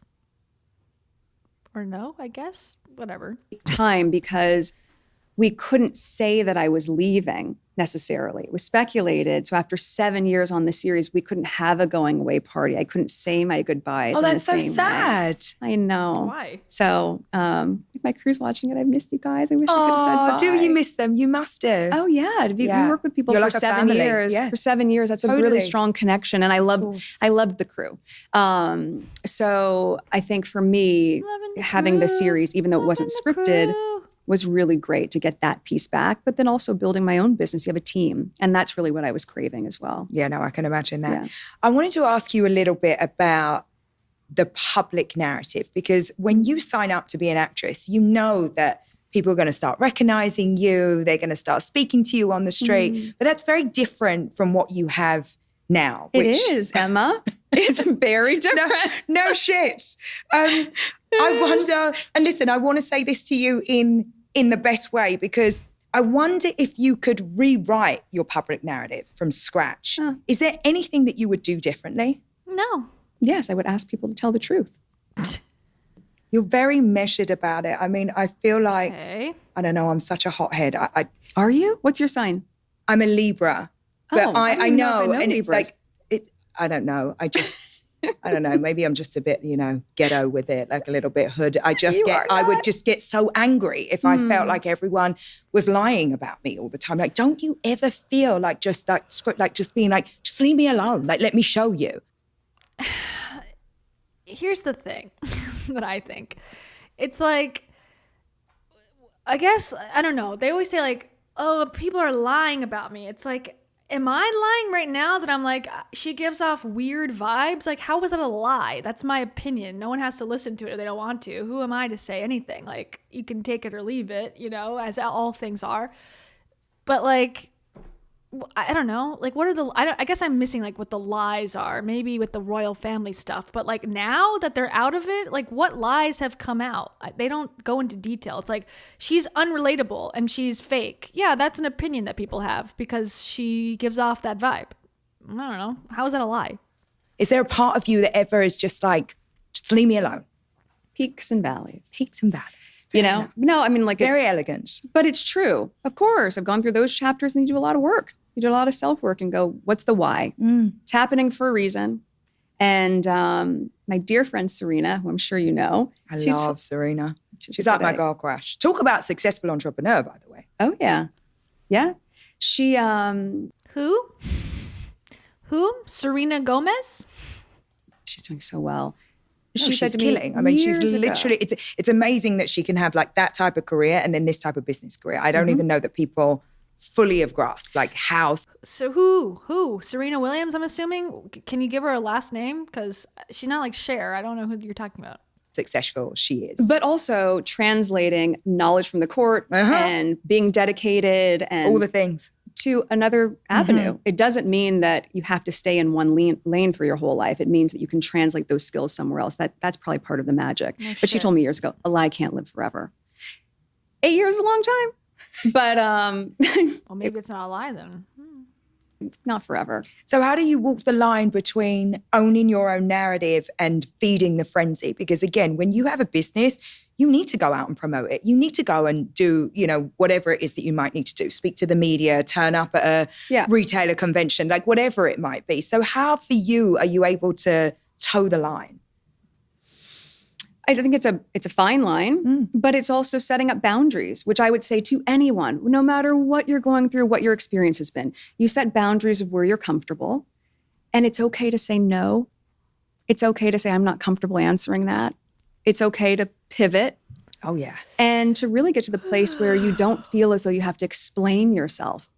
And I think that comes with time, maturity, work, support surrounding you.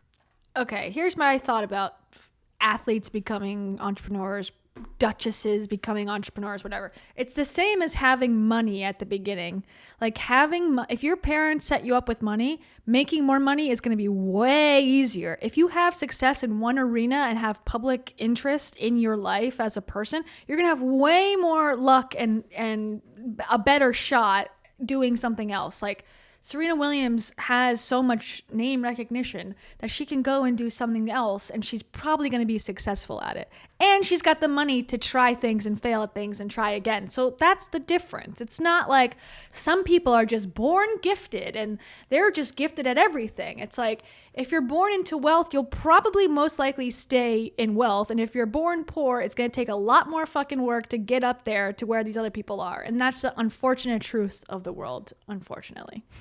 But also to be authentic. You know, I don't think there's any value either in being so rehearsed and just having your talking points and just saying the thing. No, just talk. It's just not the time for it. I think that there is an element of where we are in culture right now that, like it or loathe it, we crave authenticity. Like we want those people that we believe, rightly or wrongly, are telling us the truth. Yes. And so I feel like there is no point in having rehearsed lines and a narrative. So this isn't a narrative and rehearsed lines you're telling me right now?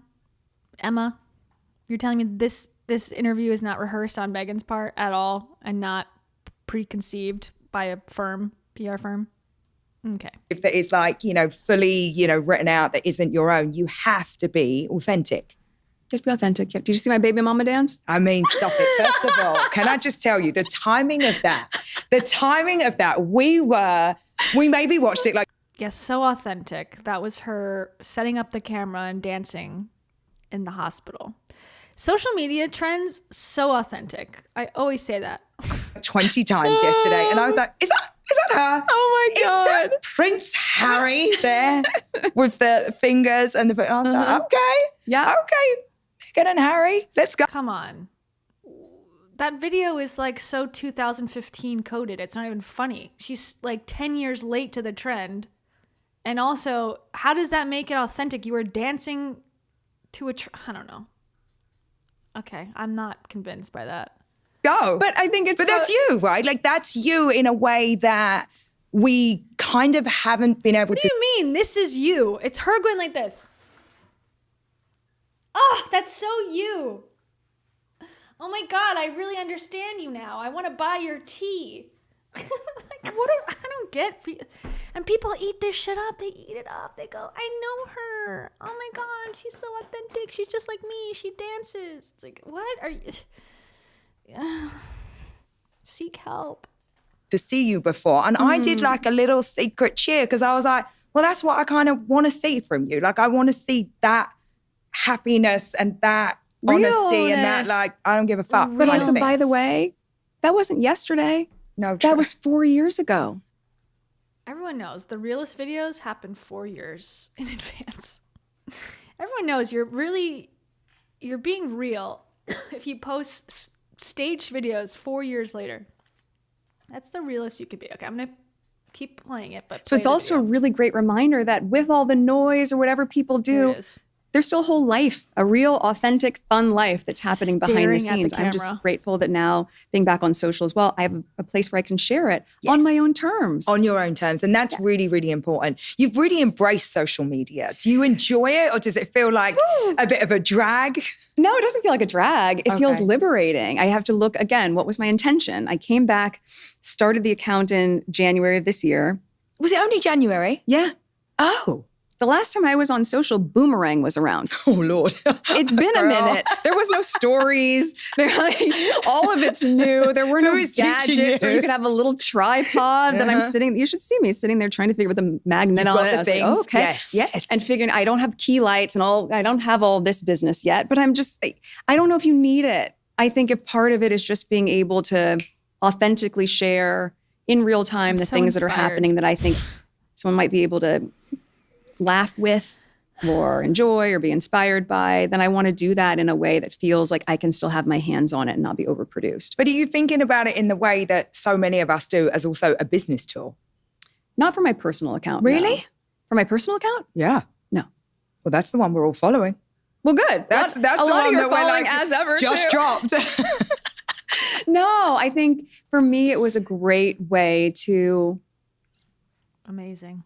get my voice back. Yeah, you have to. Get my voice back. 1,000,000%. Yeah, and that's really, it's my space and my channel for joy. That is the intention of my handle. Well, I think that your voice carries such unbelievable influence. I remember a time where you were like, step out with a sweater, the sweater would sell out. It's crazy. Yeah. Like, how do you feel about that? Was that part of the reason for you starting a brand? Like, have you been able to reconcile the fact that you have that type of influence? And I wonder how you think about, you know, that as it relates to your advocacy work, that as it relates to your business ventures, because it's a lot.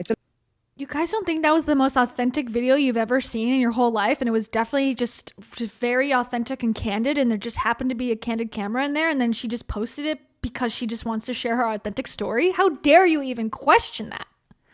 God. It's a lot to carry around. Well, it's funny because that's been... Yeah, she posted it like last month or something. I guess because of this brand now. She's trying to get back on social. But yeah, it was recorded 4 years ago. Now for several years, that effect. And again, I think my feelings surrounding it have ebbed and flowed because they say imitation is the best form of flattery. And at the same time, you start to watch how it's being monetized at such a huge level globally, oftentimes not giving credit to the brands and the designers who actually made those pieces. Right. So it was that fine line between, well, do you want to spoon feed who the brands and the designers are? And then it feels promotional. When I have no skin in the game in any of those arrangements. And at the same time, do you want people to mislabel it? Because when I didn't feel as though I had as much of an opportunity to speak. This is such a question that many people have in this world that I stay up at night. Should I reveal that Prada made my bag, or should I let the public figure it out on their own? Oh, the life of a woman, right? Well, what can you say with what you're wearing? You can say a lot. Quite a lot. You can say a lot. And so being able to support, especially female-founded designers, small local brands, any territories we would go to on certain tours, I always tried to tap into local designers to really see their business just do so well as a result, or how many people they could help, or how much they could give back. And you're saying you were purposeful with that? Of course. Of course. Of course. There's intention. And so I'm a saint. Of course I would intentionally do that. Duh. Sure. In moments where I found I wasn't as empowered with my voice, I still wanted to be able to be heard in other ways. I still wanted women to know that I was supporting them. I still wanted people to feel like even if I didn't get an uplift from that they did. And in some ways that actually did uplift me because I went, oh my gosh, like there was a company, they made jeans and they would help women. Was it Good American? No. She's like, my whole intention was to share so that people could support the business and make sales, and that makes such a difference. I intentionally found the designers that really inspired me. The brand name was something. Okay, great. Thank you. You're doing your job very well. You weren't around then. But they made jeans and they gave the positions and the roles to women who would have been trafficked. And they took them off the streets and they put them into this labor force to be able to have labor camp. Labor force. Okay. She told the story before. It's very weird to me. It's like, what country? What situation is this? I'm sure maybe it's true, but if you buy these jeans, a woman won't be trafficked. It's like, that's okay. I'll take your word for it once again. Well-paying job where they were well taken care of. To be able to help that company and get letters from those founders saying we were able to help save 25 women. She brought this up before and did not say the name of the company before. So it's like, does this even exist? Because if you're wearing these jeans, that is a huge privilege of influence. And I never took that lightly. So I think, had I chosen to just maximize the opportunity of the financial element of having a business, doing fashion would have been very obvious, as we talked about. Very obvious, but I wanted to go with what my heart was really responding to in this moment. Jams. Was there ever a time when the influence you have actually really surprised you? At the beginning, of course. At the Were you beginning, like, it what was is happening here? What is going on? But I just want a sweater around my shoulders. I mean, yeah, wild. But you have to think too, the 7 years before that on Suits, that was a very fashion-driven show. And people loved Rachel People loved the Suits, some may say. Zane's wardrobe, which I was very, very involved with because I wanted it to look like a capsule that a real woman would wear, mix and match. And I was one of the only She was really involved. That sounds like I harassed the costume department. characters that re-wore pieces. It's like, you're an actress. Let people do their jobs. Like, let the camera people do their jobs. Let the costume people do their jobs. Like, I feel like actors say, oh, I'm going to change the script. I don't love that. I think it's like someone's vision. You're there to pull off the vision. That's part of the teamwork. I don't know. But that was by design. So I knew that there was influence there. But yes, it certainly got bigger. It really got bigger. Got bigger. Got a lot bigger. Are you comfortable with that? I have to be. It's my life. Yeah. I have to be. Yeah. You get comfortable, basically. You get comfortable. You get to be an comfortable. acceptance of what is. Yeah, no, completely. But I also think it's really amazing that you can participate in that now because after a while it can, I think it's wonderful and it's great that everybody can gain from it. But I do think that there is a time and a place in your life where you need to have some skin in the game. You need to have a piece of that for yourself. Yes. And I think what was so wild, maybe the surprise came in when anything that my children were wearing started to get monetized and affiliate sales and part of headlines and things. That's where it became a little uncomfortable. Yeah. But at the same time, when it comes from a place of love and excitement, very, very different. It's very different. Yeah, then you can be happy about it and say, of course, have the same dress that Lily has. It's when it comes from a different side, but that's true of most things in life. So with Archwell, you've built this ecosystem of philanthropy, storytelling. It feels like, you've now got... They throw around the word storytelling quite a bit in these podcasts these days. It's like having a conversation is now storytelling, innovative storytelling. We started something that no one's done before. Putting microphones in front of two people and having them talk about whatever they want. And if it's a celebrity, then they'll get views. It's like, you've created something really unique here. Oh, okay. You tell me so. The commerce and the brand piece of that. Yes. So, it really is. It's like an empire that you're building, like a media and commerce empire. And I wonder if you thought about it in the sense of having real guiding principles for what you will be involved in, what you allow yourselves to get involved in. Was that a part of your, was it part of what you were thinking about as you started bringing all these things together? There was a lot of, again, flying the plane while you're still building it, but always at its origin, being so value aligned with what my husband and I believe in. What do you believe in? And that's where it started. It started when we moved out here and building the foundation. But, as things expanded and certainly talking about what sort of content we want to put out, what sort of documentaries we want to make, what stories we want to tell, those expanded under the Archwell universe with the production company. And, building out in my own office, my brand and my business has felt really exciting and different. They all still are value aligned. When my husband and I, when we think about investments that we make, or certainly my own personal portfolio, is it value aligned? Is it mission driven? Is it purpose driven? And that can run the gamut. Some of the investments that I started to make in women and female founded companies started with things as simple as, what is the meaningful impact that a beautiful latte that you can make at home will have? It sounds so silly, but when it's adaptogens and it's good for you, like with Clever, I was really proud to be her first investor. And it was my very first investment also. So I learned quite a bit there. On the flip side of that, you look at a company like MIDI, which is women talking about perimenopause and menopause, and that is a chapter of their lives that's making a very meaningful impact for a lot of women. I look at who's on the cap table. Melinda Gates is one that's there. And I look at whose company I'm going to be in as I support these brands, as I'm sure you do too. Well, I wanted to ask you about that. Here's the Clever tea. It's so clever. Sip smarter, feel better. Lattes.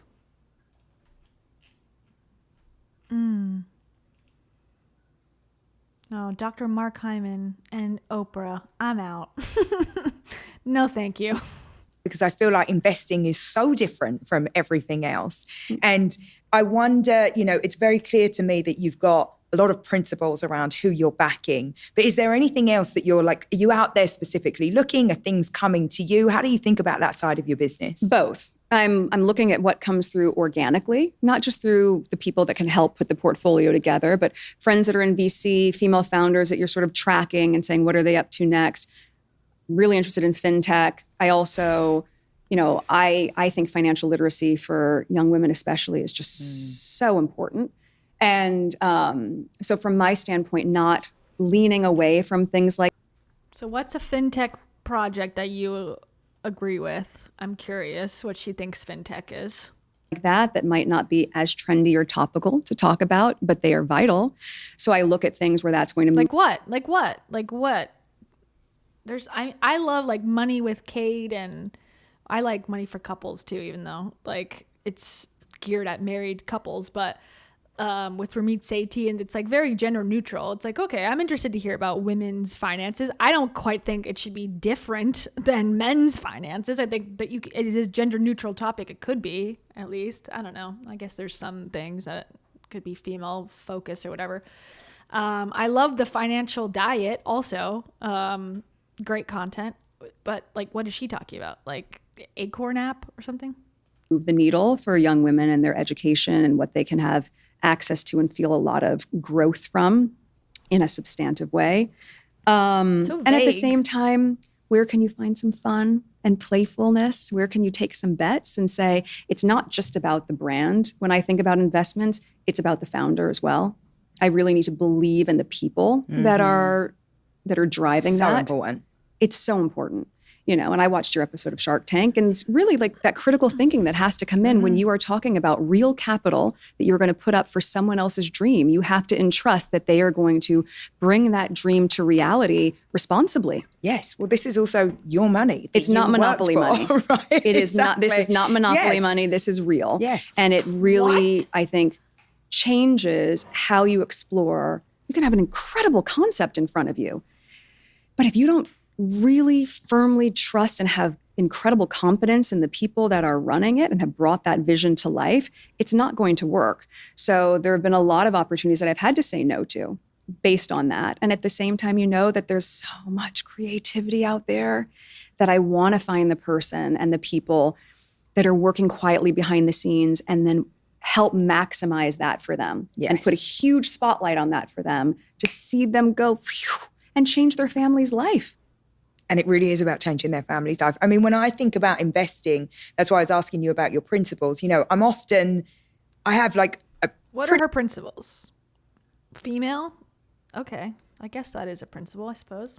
pretty impressive deal flow at this point in my career. I bet you do. But I'm really trying to look for those people. And I think this came from all those, a couple of seasons that I did on Shark Tank.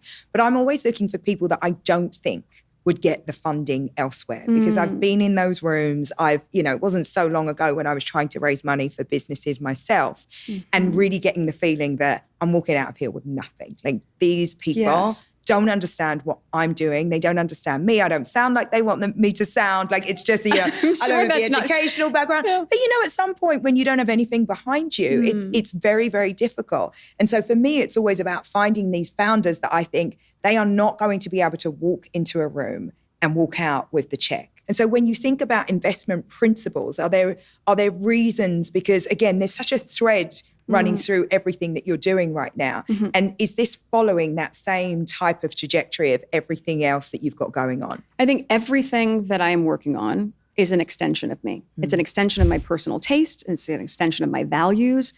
It's an extension of how I like to show up in the room, right? And ultimately, I really value thoughtfulness. I really value attention to detail. And I've said playfulness a lot, but I think that seriousness in business and playfulness do not need to be mutually exclusive. I value that as well. You see that in the series, you see that in the podcast, and certainly in the brand. Not everything can be so earnest. You can have something that is best in class, incredible quality, thoughtful in its design, but with a little cheek, Yeah. And a little wink and have fun. Would you ever do something just for the money if you thought this is going to kill? This is going to be an amazing business. Yes. I have turned down a lot of opportunities that do not feel value aligned. No, it's very easy to say no, no matter the price. If you aren't going to be able to sleep well at night, don't sacrifice that. No, but way. hopefully you can find, some investments that let you sleep well at night and make loads of money. That's what I'm always looking for. Is that a page in your playbook? 100%. Okay, so we can talk about that. I've got those and I've got those. Yeah, no, at the moment, it's all in this one lane. I love that. No, but that's really, it's interesting because I think we all come at these things from, a very different background. And when I think about putting my money to work, to me, it literally feels like that. It's like, I want that money to work. And there's a piece of what I do that is very firmly sits over here. And it's for those people I don't think would get funding. And there's another piece of it that is just purely opportunistic. And I say that without apologizing because it's like, I made this money and I need this money to work for me. It's like I've got things to do. You know? Well, and it's also very refreshing to hear a woman in business say that because I think often what happens is we are trained as young girls to not talk about money. We are trained as young girls that it's very gauche. I don't know. I mean, a lot of people say this type of stuff and I don't know. I feel like I talk to other women and they have more life experiences like this where it's like women specific, but I feel like men are told not to either. I feel like my women friends and I, or people I know, talk more openly about money than men do. Like men are more shady about it sometimes to me because I feel like they probably are maybe more shamed that they don't make more than women or whatever. So like I feel totally fine to talk about money. For the most part, I don't want people to feel like bad or good or I don't know, like the judgment part is always going to be there. But when people say this, like when people say the male loneliness epidemic, I go, I'm a woman, I'm lonely. When people say women aren't allowed to talk about money, I'm like, men are told the same things, like don't talk about it. I don't know. I think some things are more gender neutral than they tend to be, and they make it like a woman's problem. It's like, no, this is kind of a all of us problem, I think, personally. To talk about finances, but that's a part of life. Well, that's what keeps us out of making all the money. Fair. This is it, right? Because the minute you don't speak about something, it's just like for years when women didn't talk about, their own sexual pleasure. Well, guess what? Like they missed out on a lot of fun times and it's exactly the same with money, but it is, I don't think of those things as any more different. It's like if you elegantly avoid the subject of money, you will find that the money somehow elegantly avoids you. And so I talk about it all the time. I'm like, do you know what I mean? Or like just blatantly. So we have to be able to speak about money. We have to be able to, articulate what we need and what our value is because those two things are inextricably linked. And if we're not talking about it, we ain't going to get it. Yes, and you have no shame in talking about it. There's nothing to not shameful cower about it. as you're talking about it. Do you know Melody Hobson? Oh, the dream. First of all, I love Melody so much. She was my second guest on the podcast. Oh my gosh, I didn't realize that. I love Melody. I love her so much. And I mean, her episode was amazing because, Melody's, she's all about the finance. Like that's her career. That's what she is so knowledgeable about. And she speaks about it in such an elegant way, but that's her whole life. She's not shying away from having those conversations. Of course not. She and I did an episode of Deal Book together years ago. And I years ago because I just had Lily. And I think it's just so empowering to hear a woman, and especially a woman of color, stand in the truth and the knowing that she does not need to shy away from a conversation that a man would comfortably have.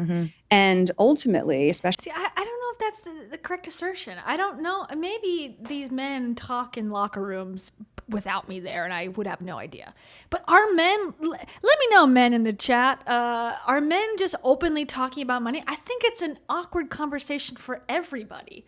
Like someone said in the comments, like, couples don't even talk to each other about it half the time. Married couples, it's like it's a very shameful and also like a hidden thing. And the only people that really talk about money openly are scammers on the internet that are telling you they've had 6-figure months to try to get you to buy their course. That's the only people that really talk about money openly. I don't believe them when they're even talking about it either.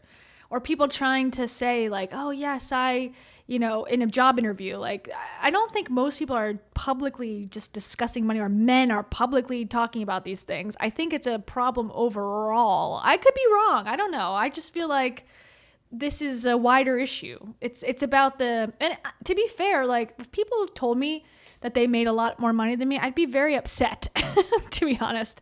And maybe it would motivate me to ask my boss for more money. But like, it's kind of hurt my feelings over the years. So I'm like a little hesitant because I don't want to do that to someone else. And I don't want someone to do that to me, to be like, oh yes, I make $1 million a year working at the same place you do. And I'd be like, what the hell? Like, why am I working so hard? And maybe that would change the dynamics, but also, I don't know. It's a more complicated, nuanced conversation than women are just, afraid of being gauche.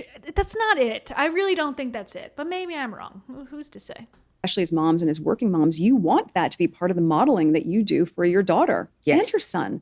But for your daughter, I think it's pivotal for them to understand that they cannot be afraid of those conversations. You're only selling yourself short. You're only selling yourself short. Do you have, your kids are really little, mine are a bit older. Do you have conversations with your kids about money? Like, how are you even beginning to think about that type of thing? Well, we sometimes do a little farmer's market stand. Nice. So we have... That's so American. I thought she said she's brought up this farmer's market 3 times in this interview in 3 different ways that do not correlate together. At first, she couldn't remember what the name was. She's like, not the state fair, but like one of those places you sell stuff. Okay, she didn't know what the name of it was at first. Then the second time she says, oh, I got a cottage license and I was going to sell in Santa Barbara, but Netflix came in and then, whatever, took it over. So like, that's why I would be proud hypothetically if I was just at a farmer's market, but no, my life plan has much bigger global dreams. Okay, great. Now she's like, I'm teaching my kids money by having a farmer's market stand. What? Are you forgetting that you just talked about this and didn't mention those things before? I feel like, again, none of those are correlated together. This farmer's market is such a concept. I don't believe her. Who's ever seen her at the farmer's market in Santa Barbara? Raise your hand. I love that idea. Like a little lemonade stand just makes me feel like that is like perfect Americana in Montecito with a farm stand. But like, we do. How beautiful. We grow a lot of veggies, and part of what I want them go and sell these. Part of what I want them to learn is, and gardening is really, really so great for children because it teaches them patience, teaches them to value and appreciate their food. So you start from seed and you watch it grow and they wait. But with that, it's like, now do you want to sell your harvest? Mm-hmm. And do you want to share it with our community? And also, what do you want to do with those funds once you have them? So really starting to understand as they're learning counting and numbers and all of those things that there's a cost and a price for things. Yes. And I think that's key for children to understand that, especially children who are very lucky to have a home that has privilege. You need to know that, just like manners, and taking care of the things around you, there is a value on things. And in our life, for my husband and I, it's really important that they understand the value of things. Yeah, I couldn't agree more. Melody wrote the book on it actually for all of the kids. So it's a great one. It's just such a beautiful book. Yes. Switching gear, I want to talk about your podcast, Confessions of a Female Founder. It's fun. It's so fun. It is really, really fun. But the whole idea of that podcast is that you are spotlighting female entrepreneurs, right? Yes. And I just want to ask you, why what gave it away? That show and why right now? It was perfect synergy. Think about the timing of that. No, I was like, she's going to school. This is what's happening. Think about the timing of that. I was so fortunate to find Lemonada. I loved that it was a female-founded company that was doing podcasts and the women running it, incredible. They actually just had an acquisition. Amazing. Proud of them. Good for them. Stephanie and Jess, good job, ladies. They got an acquisition from a male-owned company. Because they talk about their salaries more and therefore they get scooped up. What are the chances? I'm sure 99% of the chance that this company got acquired by a male-owned company, right? And then doesn't that kind of take away all of? I guess they're getting a payout, but like, I don't know. Then you give up the good fight, right? Because you're no longer female-owned. But whatever, okay. And, knowing that it was in a safe place where we could have these conversations when it came to what do we want to talk about? What do I want this podcast to be? As I knew I was in this building phase of my business, what an amazing opportunity to pull back the curtain and let people see what's happening at the start. Yeah. It's going to be a lot of mindset is important, ladies. You need to go into these meetings with a good mindset and a healthy breakfast. And you're a mama, so you need to be a mama too. But mama knows that business is important, babes. And they're going to go, yeah, amazing. P&L, real important. I don't know. at the start, when all the So I'm twists and envisioning. turns are there. And, you know, for me to have the opportunity to talk to so many female founders who've been on that full trajectory, that are on the other side of success, still at certain chapters in their career and their growth, but to be able to be really candid and vulnerable personally about my learns and stumbles along the way, and to then She sold like 8 jams. Okay, sorry. and take everyone's advice and mine included, and to say, I love that there's so much excitement and desire for another We're almost season, done. but I need to focus on my business. So you've done, how many episodes did you do? We did 8 and a 2. bonus episode. So Tina Knowles came on to do the last Okay, so they did 9 episodes. Amazing. No one's ever done this before. one. Oh, Tina, no, that's a Miss good Tina. one. Yeah. That's such a good one. Okay, Matriarch. so wait a minute, but this was a decision to say, okay, I'm going to stop this now because you were having like huge success. I mean, I Yes. was hearing about that podcast everywhere, and Yeah. you've decided I'm going to stop and focus on the business. Have to. Nice. Have to. Wait, okay. What is she talking about? Her female founders one? I thought that was new. She's talking about archetypes, right? Her old podcast that she abandoned in the dust. Because at a certain point, I was thinking about this morning. You're like, this is too much. Well, people That's what I was thinking this morning. People seem to forget that very rarely do people see everything that's happening behind the scenes. I could show a small glimpse of that. But equally, yes, I wrapped season 1 of my Netflix series. Still had to promote it. Still had to be in the edits for season 2. Bitch, sorry. Who doesn't think that's part of it? You're getting compensated fairly for the amount of work. She like stresses she's like, we launched products and then people don't realize that I have to launch again. It's like, yeah, everyone knows that's how a business works. You're the only one that's surprised by these things. It's not over when we're done shooting for the day. Somebody has to go edit it. Like, yeah, we know. We were in pre-production of one season while we were doing post-production of the other. It's constant. I just wrapped edits on season 2. She's not editing. You're not editing, Megan. You're not doing time-coded edits with Premiere open on your computer. You're watching the final cut and going, can you airbrush my face a little bit more? My hair's out of place. Pick a different shot. Like, that's what she's saying, and probably driving the person into a mental illness. Probably. I've worked with these types of people before where it's like, oh, my hair's out of place. We need to reshoot. I'm like, oh my God, we need to be done with this by now. I can't stand. No one cares about your hair. Anyways. With Love Megan last week. So it's still ongoing while also doing a podcast, while also building my business. Oh. And at a certain point, the only thing I want spread thin is my jam. Okay? And I think I realized. That was a joke. That was not pre-scripted. For sure. Off the cuff, for sure. Wow, I'm using this opportunity to share, and I love that, but I also need to use this opportunity to listen. I have very valuable insight coming from women who have been through this before. And if I'm not going to take the cue that we are teaching people, what's the point? So does it mean it won't come back? No, but I would love to bring the show back when I am at a different end of my founder journey. Can you imagine like a regular woman having a 9-episode podcast and going, I succeeded? Like, people have hundreds of episodes and they're like running businesses and having kids and doing whatever on the side. And it's like, you don't see them like constantly saying, well, you know, yes, it was 9 episodes but I had to time code edit. So, you know, I really was working hard. Like, no one, she lives in a la la land. I don't know. She's not seeing the truth of this scenario here. That's how she sounds. She sounds insane. I've gone through Q4 and say, here are my proof points. Here's this. Wow, what a year it's been. Or even longer than that. I think a different time will be so exciting to be able to compare and contrast.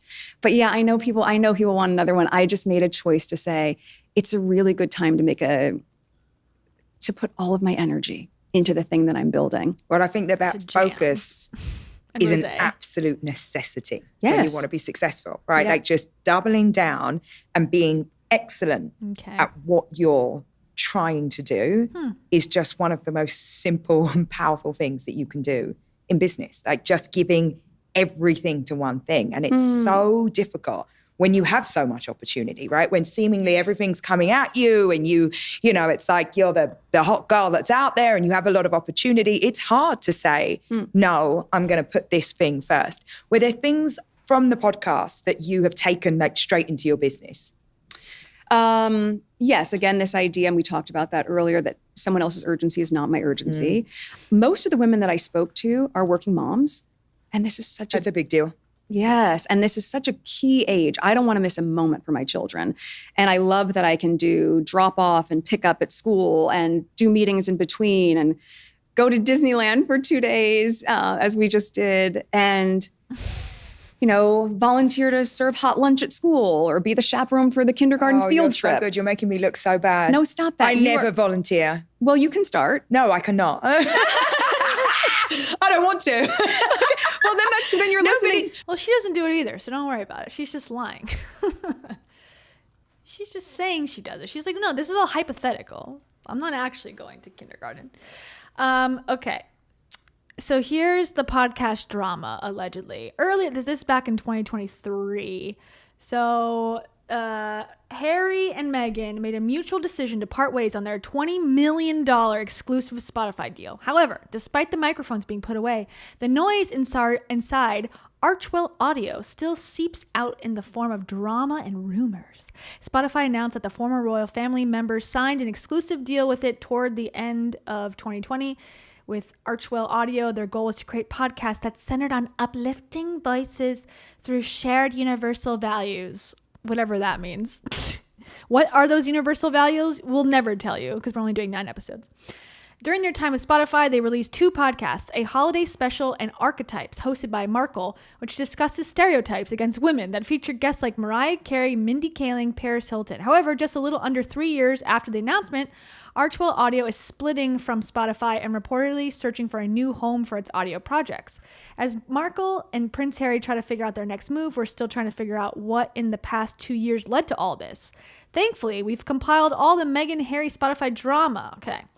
According to the Wall Street Journal, Spotify leadership was reportedly frustrated with the time it took to conceptualize and complete projects. Literally, these are just conversations. It's not like This American Life where they're, traveling across the world and putting together amazing journalism. And you should listen to it if you like good, storytelling, actual good storytelling. This American Life podcast is beyond anything else that's out there for free. Anyways. Despite the slow start, Archetypes flew to #1 on Spotify and was in talks for a season 2 before the contract ended. However, its short success wasn't unconditional. Since its inception in 2020, they had several departures of its leadership. The head of communications left. This is like the story with all of their projects. Like, it sounds like everything that Meghan and Harry honestly are a part of, their people leave. That cannot be just racism. Maybe it could be, but it just seems like, is that what this is? Because that's how they pitch it. Like, everyone's against us because of the racism, which of course could be true, but I just find that highly doubtful. Like, it sounds like they're difficult to work with, both of them. Anyways, other departures included promising young woman producer Ben Browning and president of Art, blah, blah, blah. Prince Harry pitched What as podcasts. On Harry's end of the deal, he reportedly struggled to develop a podcast idea that led to an actual show. Wall Street Journal reported that some of his ideas range from interviewing military veterans to misinformation to his point of view on living in America. Oh yeah, that's what I want to listen to as a podcast. A prince's view on American life. Okay. Other include celebrities' involvement, like co-hosting an unnamed show with comedian Hassan Minhaj. That's wrong, probably. Sorry. According to Bloomberg, he was also interested in a podcast about fatherhood and major societal conversations with Pope Francis on as a potential guest to talk about religion. However, the most random ideas that came from Harry were the reports that he wanted to interview guests like Vladimir Putin, Mark Zuckerberg, and Donald Trump on their childhood trauma to see how they became the people they are today. Now that's something I would want to hear about, actually. I think that's his best idea so far. What industry leaders are saying, they're not being supportive, to say the least. The CEO of UTA, Jeremy Zimmer, called Markle untalented during the Cannes Lions Advertising Festival. Turns out Meghan Markle was not a great audio talent or necessarily any kind of talent. Damn, that's a quote from him. That's pretty strong. He said of the end of the podcasting deal and the trend of celebrity podcasts. And you know, just because you're famous doesn't make you great at something. Hell yeah. Spotify executive and The Ringer CEO Bill Simons called the couple grifters on his podcast, criticizing their involvement with the platform. The effing grifters. That's the podcast we should have launched with them. I have got to get drunk one night and tell the story of the Zoom I had with Harry to try and help him with a podcast idea. It's one of my best stories. F them, he stated. Dang. That is not good. Okay, wait, I'm skipping this. How they responded, who cares? What Taylor Swift's got to do with this? I'm curious. It all leads back to Taylor Swift. Markle allegedly wrote Swift a personal letter asking her to come on the Archetypes podcast, to which she declined through a rep. She was probably working on midnights during that time, to be fair. No other details have been confirmed on the episode. Okay, that's a nothing story. So now what? So now what is she's got jam. There you go. That's the update, in case you were wondering. In case you were all wondering. Thank you.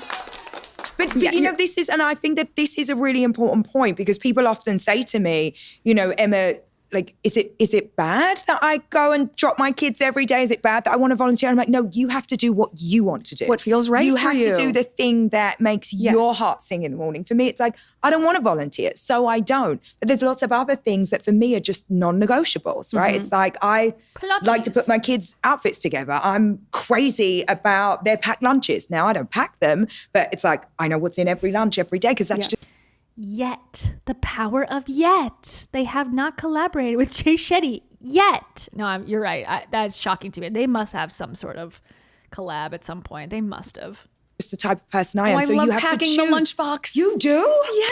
Oh, that's like... Stop it, Meghan. No, you don't. Do you Yes, do I it? do. Lisa, do you like make shapes and like make it look all beautiful? Is it a sprinkle situation? Are we putting? Sometimes. Oh my God. I love... My kids are all going to move into your house. No, stop. I think, but look, to your point, like that sounds ridiculous, but I love it. At the end of a long day, the kids are down to bed at like 7-ish. I can go downstairs, have a glass of wine. I'm doing their little lunch, but I find joy in it for whatever reason. And it can be therapeutic. Yes. So that for me is one of my simple pleasures. So I'm like, oh my gosh, that works for me. What works for you works for you. But I think with all of the projects that I had going at the same time, and how much the valuation that I put on time with my family is so high. It's critical. It matters so much to both my husband and I that, I just wouldn't trade that for anything. And so I think it's really important to have that conversation with yourself, especially if you're ambitious, to say, all of these things are exciting to me and I can do all of them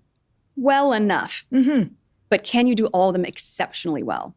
No, probably not. No. Something is going to not get the same love and attention that it needs.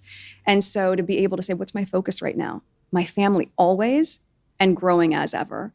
And to be able to be so committed to those two things fills my cup in a very different way, because there's time for the rest of it. Yeah, there's going to be time.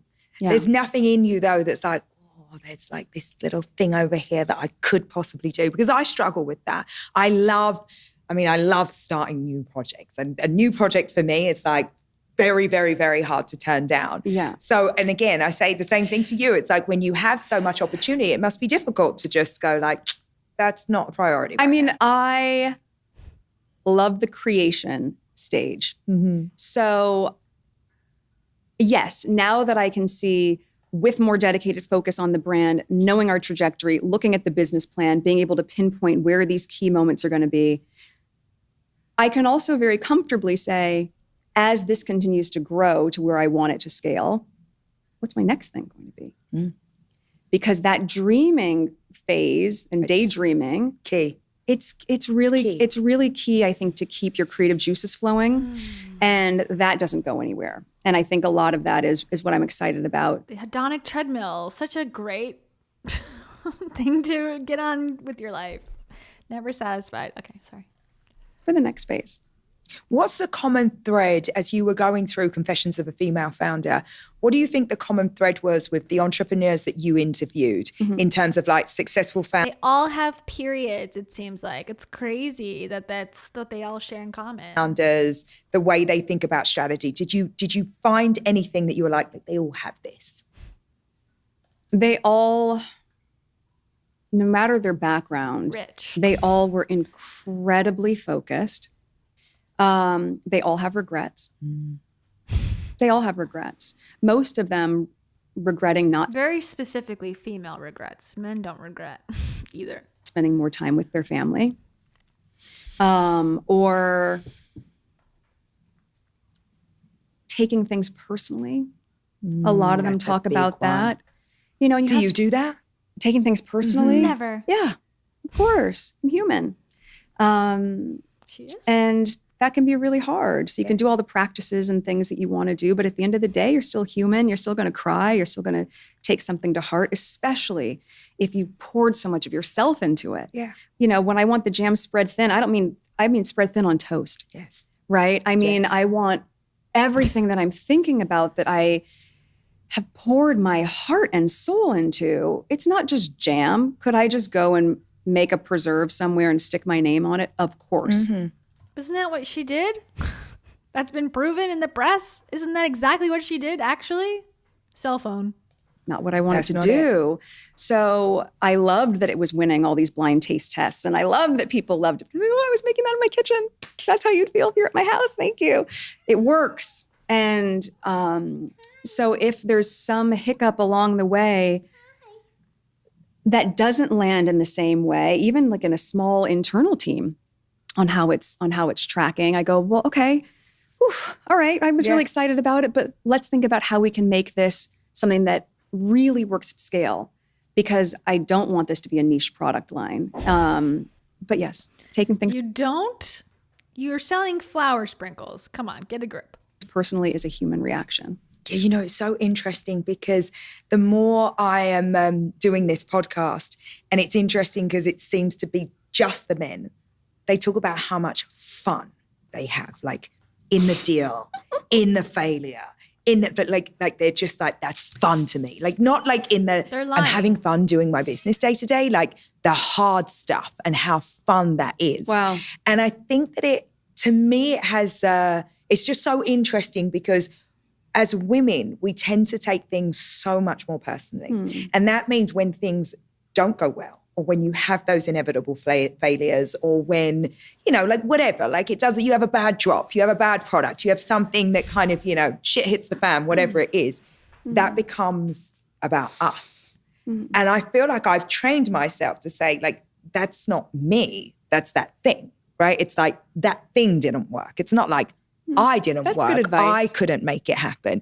And it just struck me somewhat, like the couple of men that have been on this podcast, and I've made a point to make sure that I have a lot of men here because I think we have so much to learn from all of these very, very successful men. And that mindset to me really struck me because I was like, Wow. You're having fun and you are definitely not taking these failures as your own. It's just like, You're like, on to the I'm next crying in one. the corner and you're Right. having It's a like toast you're and just like moving up, having a having drink. toast and jam. Like they're just getting on with it. And I thought that there's a real distinction in that somehow that, you know, it's not about them. They can easily just say like, this was something that happened. I think inherently, probably just listening to what you're saying, as women, and maybe that's part of that conditioning from when we're young, we're more people pleasing as well. So in leadership, you want everyone to like you. Yeah, you can't be a people pleaser and a leader. Well, yeah, and You can't. No, and I think ultimately one of the biggest lessons that you can learn, no matter if it's in high school, because it will still feel big, or in a high profile position, or just as a business leader, no, there's not a single person in the world that everyone's going to like. So the goal cannot be that everyone likes you. The goal can be that everyone respects you. And as a woman, to make peace with that, I think can be a life's work, frankly. But the moment that that can click and that you aren't, as I've said before, in the prove it game, where you're not trying to prove something to everybody anymore, that you're very clear on who you are, and you know your intention is pure and good, that you can release a lot of that attachment and ultimately be much more successful, because many men would not be tethered to this idea of needing everyone to like them. Yeah. No, it's a really, really important point. I know a lot of men that want everyone to like them, to be honest. I know I'm saying I'm like very much pushing back on this idea of gendered issues. Like, of course, some women are going to have this issue, but again, a lot of men do too. Maybe they handle it differently, but I think, I don't know, a lot of the men I've dealt with, they want everyone to like them like really bad, especially women. You speak a lot about financial literacy, and I know that you're interested in that space from an investment point of view. Of course. What's your own relationship to money like? Because that is one of the things that really evolves the older that you get. And so I wonder what that feels like now as you enter this new journey as a founder? I think my background really informs this. I grew up clipping coupons. I was always money conscious, always looking for a sale, right? In high school, college, always finding the promo code. I still go on Retail Me Not before I buy something online to see if there's a promo code, even if it's free shipping. I'm just ingrained and wired in that way. And then as an auditioning actor, you never know when your next paycheck is coming. So you're very, very mindful of spending. And so I've been very financially responsible for a long time. And I've applied that in a lot of ways where, yes, even if there is incredible capital to be able to work with to build the brand, I still want to make fiscally wise decisions that are in the best interest of the brand. I am not frivolous in spending. Didn't she get $20 million to make 9 episodes? How many millions is that per episode? $2 million? Yeah, very fiscally responsible for an interview style podcast. That makes a lot of sense for sure. I believe everything she says right now. It's not in you. It's not in me. No, it's not in me. And she lives in a Montecito mansion worth multi-millions of dollars. She wears designer clothes. She has all the best cookware possible. She's got a fucking honeybee farm on her property. What are you giving up? What are you not buying that you're being responsible about? That's shocking to me that you could say that with a straight face. So I think that is part of the learning when you have a large partner as well, that there's more comfort in numbers going out the door. Whereas I would go, well, hold on a minute. Wait a minute. Hold on a minute. I have a friend that can do Netflix money. No, like, I have a friend that can do that. What's the quote on that? And I think that's a great way for you to approach it, though. I mean, that feels so responsible and exactly as you should be running a startup. Because again, I think there was a time that we were all... Why does every podcast host have to agree with every single thing that their guest says? It's so boring. You're so right.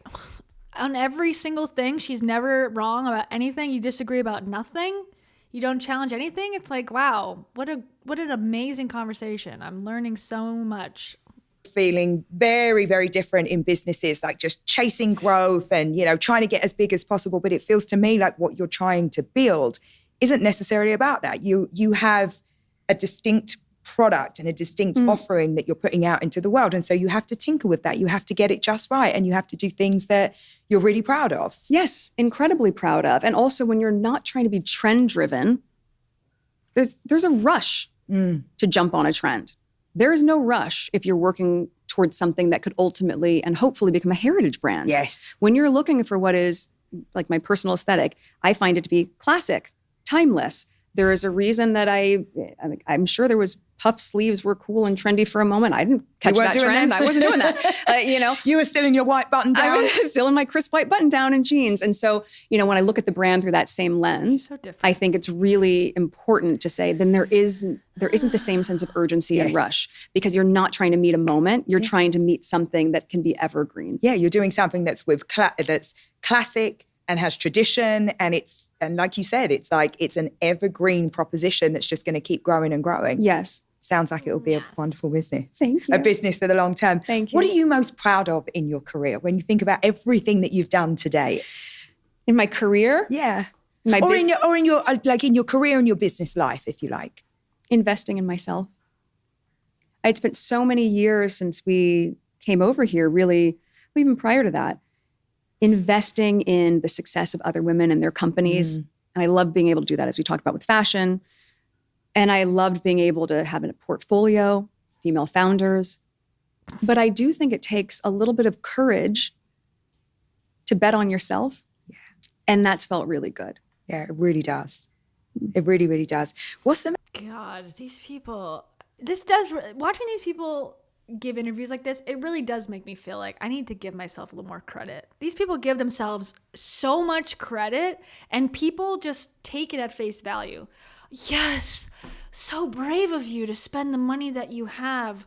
Wow, especially when you have millions more to spend. Oh, how brave of you. Like, it really puts it in perspective, like what actual risk is and what these people think risk is. Like, risk to me is like, you may not be eating if you take this chance. You may lose your home if you go out on your own. Like that to me, I want to hear stories from women like that, or men too, honestly, like people who have like upward mobility themselves, because that is the true courage, because that's why it's so hard to break out of the 9 to 5, because if you've experienced insecurity financially or poverty, that if you had a stable job, that is going to take a whole lot of bravery to test that and to go on your own and try to build a company. That's why 90% of all people that have these multi-billion-dollar companies are like born into it, because it's almost impossible to do it, because there is a chance that you could be homeless and broke, you know, like, and I just find it to be, these people go, oh, I took my $1 million and made it 2 million. I'm a genius. And then people who actually do accomplish a lot in their relative life, they go, I don't know, I was just trying my best. It's like, I need to give myself and others more credit, because these people are taking all the credit. It's a zero-sum game of credit that can be given, and these people take it all. The most surprising thing that you've learned about yourself as you've been, like, you know, in this brand building moment of your life? That I can bounce back pretty easily, because you can have the best laid plans for your brand, and if you are too attached to it, when you do have to pivot, that can be crushing. And to learn that, as I was saying earlier, it's a dance. I said I wanted a preserve, and then I was forced into jam, but you just have to let it go. Okay, well, let's take a minute, get our footing, and dance over here. Yeah. Let's twirl over there. So I think, similar to what you're saying about men in business, being able to find the playfulness and joy in it, even though the stakes are high. Yes. Just really try to have fun in all of it. It's a great muscle to try and train yourself, like, to get there. Yeah, to be playful in it. Yeah. Who are your idols? Mother Teresa. What's the horrible guy? Steve Jobs. She'll name all men. That would be funny. My husband. I'm obsessed with Oprah, so if you could tell her for me, please. Oh, I'll tell her. Yeah, thank you. Do you know her? Have you met her? Oh my God, Meghan. Have you met her? Okay, I met her once. Okay. Like very recently. How'd it go? I'm so annoyed with myself. I don't even know why I'm telling this story. So I know Gail really well. She's great. And I'm at like, you know, like DVF has an Oscar luncheon. I'm feeling good. You know, it's like I've had a hard week, but I was feeling good. I look good. And I see Gail, and next to Gail is Oprah. And I'm like, and I like, she doesn't like lip read me. So I run up to Gail. Okay. And I'm like, you have to introduce me to Oprah. And by this point, like, she's gone far. She's gone like up the hill. And so Gail like screams like, Oprah! And I'm like, oh my God. And so everybody, the whole party like turns to look at me.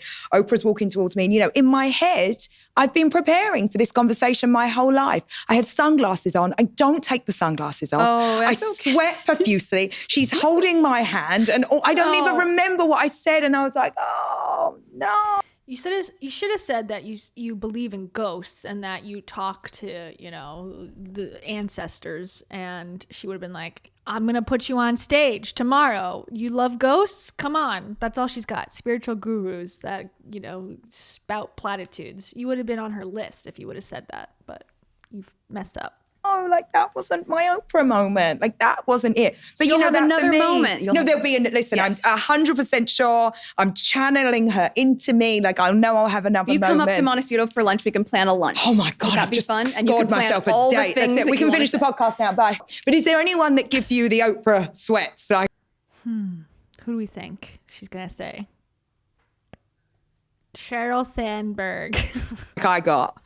Or maybe not the sweats, just someone that you admire or you just find so intriguing or whatever it might be. Oh gosh, there's so many people in business, male and female. We talked about Melody Hobson. I admire her so much. Her business acumen. You know, Name one. One woman. I think there's probably too many to Oh my count. God, and she a lot can't name one woman. Jesus Christ. She's like, I'm the biggest supporter of women and women in business. She can't name one woman. Jeez. It also comes down to there are going to be people that are so well known, and then they're close friends that value their privacy in a different way Name that I one. want to say their names so bad.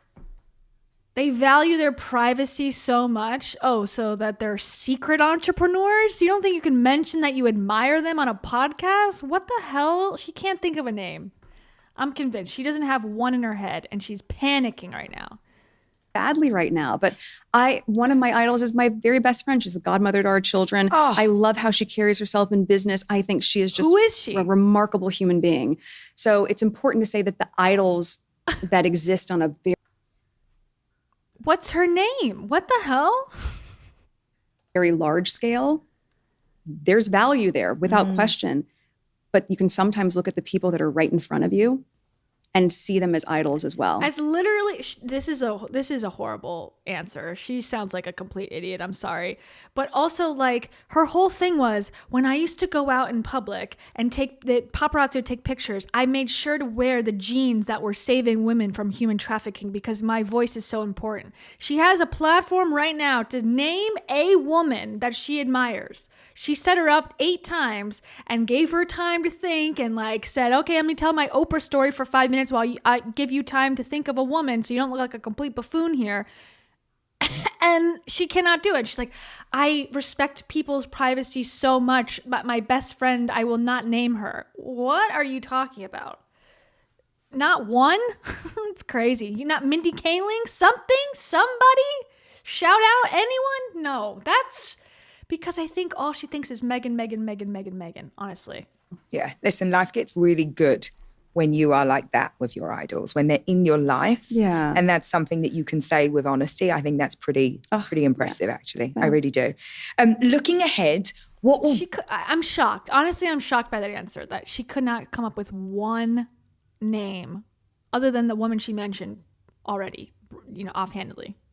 audacious goal do you have that you are like looking forward to and is like on your mind right now? Oh, goodness. The scale of this business. I don't know if that's an audacious goal. Is it audacious? Yeah, I think so. I'll take that. Okay. Yeah. Yes. I'll take that. And then what comes after that? What does come after that? What do you have do you know what you want to be doing in the next 10 years? World domination. Not exactly, but probably in the wheelhouse of what it could be. I want to continue to work with really strong, creative people. I want to tap into the audience and the demographic that's with me in that present moment.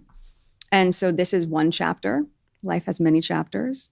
And you have to think, and the next 10 years, we're both going to be You have to think in this life of ours. in our 50s. Get excited. It's going to be great. Are you excited? Yeah. Would you ever do your 20s again? Hard no. I can't even get the words out. No. My 20s are choking me. Absolutely not, never. No. So I would. Girls, enjoy your 20s right now. Yeah, if it's yeah. hard, don't worry. It will pass. You do that. It will pass. I think the 50s are going to be great. That will be a different audience I'm speaking to, or they will have grown with me. So I'm sort of noodling on what I want to do then. And that planning starts now. She has no idea what she's doing next because she doesn't know what she's doing now. She has no idea who she admires because she doesn't admire anyone but herself. This is the most truthful she's been, I think. She can't answer these questions. And it really starts now. Yeah. Finally, what advice would you give your younger self about ambition, about purpose, about public life? What would you say? It's all going to be okay. And you are stronger than you think. That is such a full question. Go on. Give me a full answer. Oh my goodness.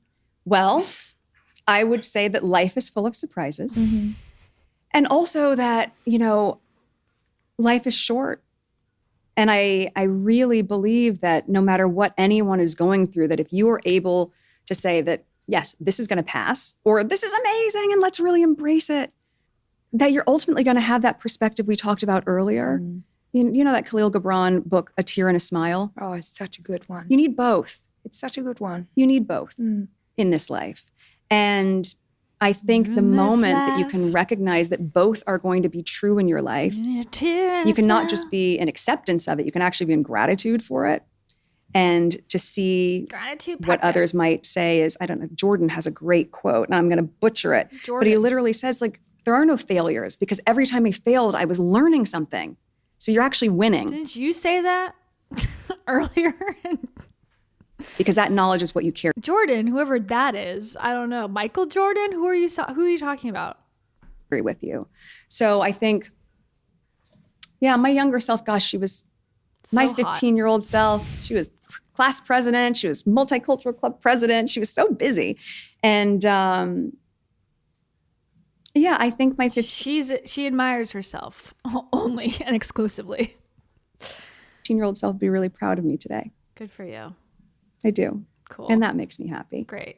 So, You should be. Thanks. I have no doubt. Thanks, no Emma. doubt. Well. What do you Okay, well, they muted that segment for some reason. What the hell? That was not me. I do. And that makes me happy. So, You should be. Thanks. I have no doubt. Thanks, no Emma. doubt. That's I can't lip read. I don't know what she said, but we could just guess. Something offensive. What are you currently aspiring for in your business life? Success, not just financial success, emotional success. Emotional success. The key pillars of emotions. Success. And what are you currently aspiring for in your personal life? Success. Financially. Success. Emotional success. Yeah. Happiness. What is a book that changed your life? Ooh, The Bible. Atomic Habits. It's a good one. It is a great book. It's a great book. Yeah, Atomic Habits, The Four Agreements. Oh, and now All male authors, huh? Thought you supported female founders. I have a really good one. Yeah. Yeah, Different both on my ends of the list. I was just spectrum. going to total different ends of the spectrum, but equally Teachable moments. valuable. Yeah, really, really teachable. The secret. What's something that you valued when you were starting out that you no longer value? It's not that I no longer value it, but decision by committee.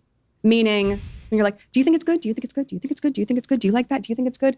Well, if you start asking everybody all the time, you will be dizzy with the ideas of it. So instead, ask your 2 trusted people or 3, whatever your handful of your little committee. Your consigliere And blind taste test that I win every time with my jams. areas, and then trust yourself. What's something that you value now that you didn't back in the day? Giving myself Jam. permission to take the space and the time that I need. The space for grace. Giving yourself a minute until you feel clear and you feel confident is key. And at the beginning, All of these answers are not community based at all. Like all of it's like, I'm going to take up space. I'm not going to have urgency. I'm going to do whatever. It's like that works if you live in an island by yourself. But we live in a world, especially of these teams. It's like, what about your team? Maybe you could be a better teammate. How about that? I think maybe that's a good thing for female founders. Remember that there's other people on this earth that need to be in your orbit, and maybe you should treat them with respect. Perhaps. I don't know. Maybe think about them for a second in your day. probably did feel a little bit more like, okay, well, this expectation. And the moment that you can just like rejig that, I appreciate that I'm there now. Yeah. It's a great answer. I love that Everything's one. a great Beautiful. answer. Thank Everything's you so a much. great. Thank you so much. This is you, fun. my dear. So good. So good. Perfect. No notes. Boring. Boring, darlings. Boring. Who's bored? Guilty. I'm in the court. I'm in the court system. They're locking me away for being bored of this interview. Jamie Kern Lima's way better. She's got better stories of Denny's that I much more prefer. Emma was, you could tell, a businesswoman, you know? I think she had questions, but she didn't get no answers. I don't know how much of an interviewer she is. She doesn't go, you know, for the deep questions. I mean, she was throwing her softballs and Meghan was swinging and missing. Name a woman. I can't. All the women I know are extremely private, and it's just, you know, I respect them so much that I cannot name just one. All of them are my best friends. What an answer. What an answer. Unfollow me. Okay. I don't know if I'll be back tomorrow or Saturday. I haven't quite figured it out yet, but I'll hit up the post community tab thing now that YouTube does, and I'll let you know when I decide. I would like to go to the gym tomorrow in the evening time, which would be around 5:30 6 o'clock, and then I could be done by like 8. Maybe if I had a late night, Friday night, Aubrey Marcus review, that could work, but I'm not going to commit to it. Okay? I'm non-committal. I'm a non-committal biatch, if you didn't know. So that's what I'm going to be doing. Not committing until tomorrow, and then I'll decide. But it will be this week. It'll be before next Thursday. I'll come back and do a review. And then we got to talk about Liver King, who's going literally insane online. I think that's an interesting topic to cover as well. And then I got other videos that I'm working on that are going to be edited. So you don't have to listen to me go, for as long as I do on this format. And also, shout out to the Decoding the Gurus podcast. They recently did an episode about Matthew McConaughey, and I got a little shout out. They did call me Kaya, but that's fine. And they linked me in the show notes. So, moving up in the world. Thank you so much. Okay, and thank you to Hawkbit2a. Thank you so much. I was thinking of you this whole stream. Hawkbit2a. Hawkbit37. A pile of poop with a face. You captured my essence and my brand. My brand aesthetic and my demographic that I attract is poop emoji with a face. That's the crowd. And this is what I say to you. This person is not okay. And I say this. I don't find anything funny. And this. Does she work? As the Bible says, fuck that. That's a good one. And finally, I just know that worms are going to come out of me. True. All right, time to sing my song. Who do I admire in this life?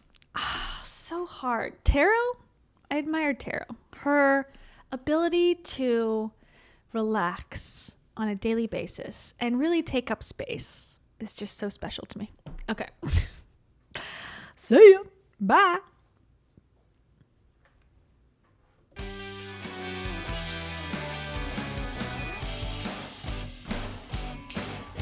Starry nights.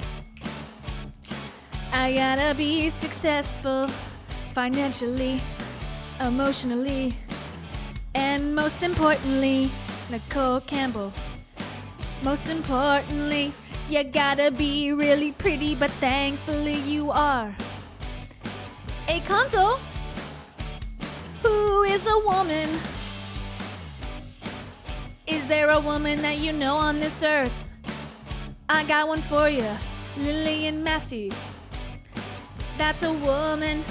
Name her next time you're on a show. Alaska Blood Tundra. You are so much fundra. You talk about your salary. And you like blueberry jam. Yes, ma'am. One more time. Kara Soto, you wanna go in the moat? Oh, in the castle. That's what the king says when he gets tackled by the other king, taking over the kingdom. Lisa B, are you a princess or a duchessy? Rebelade Fuentes, I'm gonna give you a sentence. 20 years to life in the jail of Kia's World for strife. Chris Johnson, did you have a fountain of youth today? Because your name is looking young AF, just like May. Again. One last final time.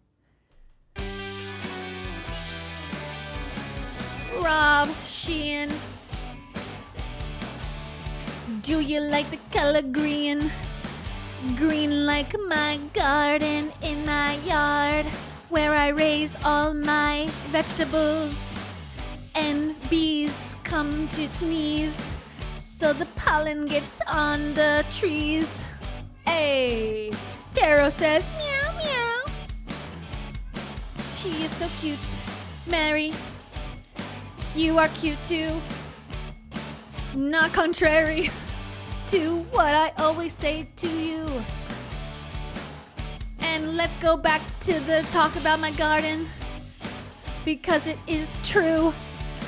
I got butterflies there and they fly around. And they don't go moo because they're not cows. Why would you think that? You're so weird. Good night.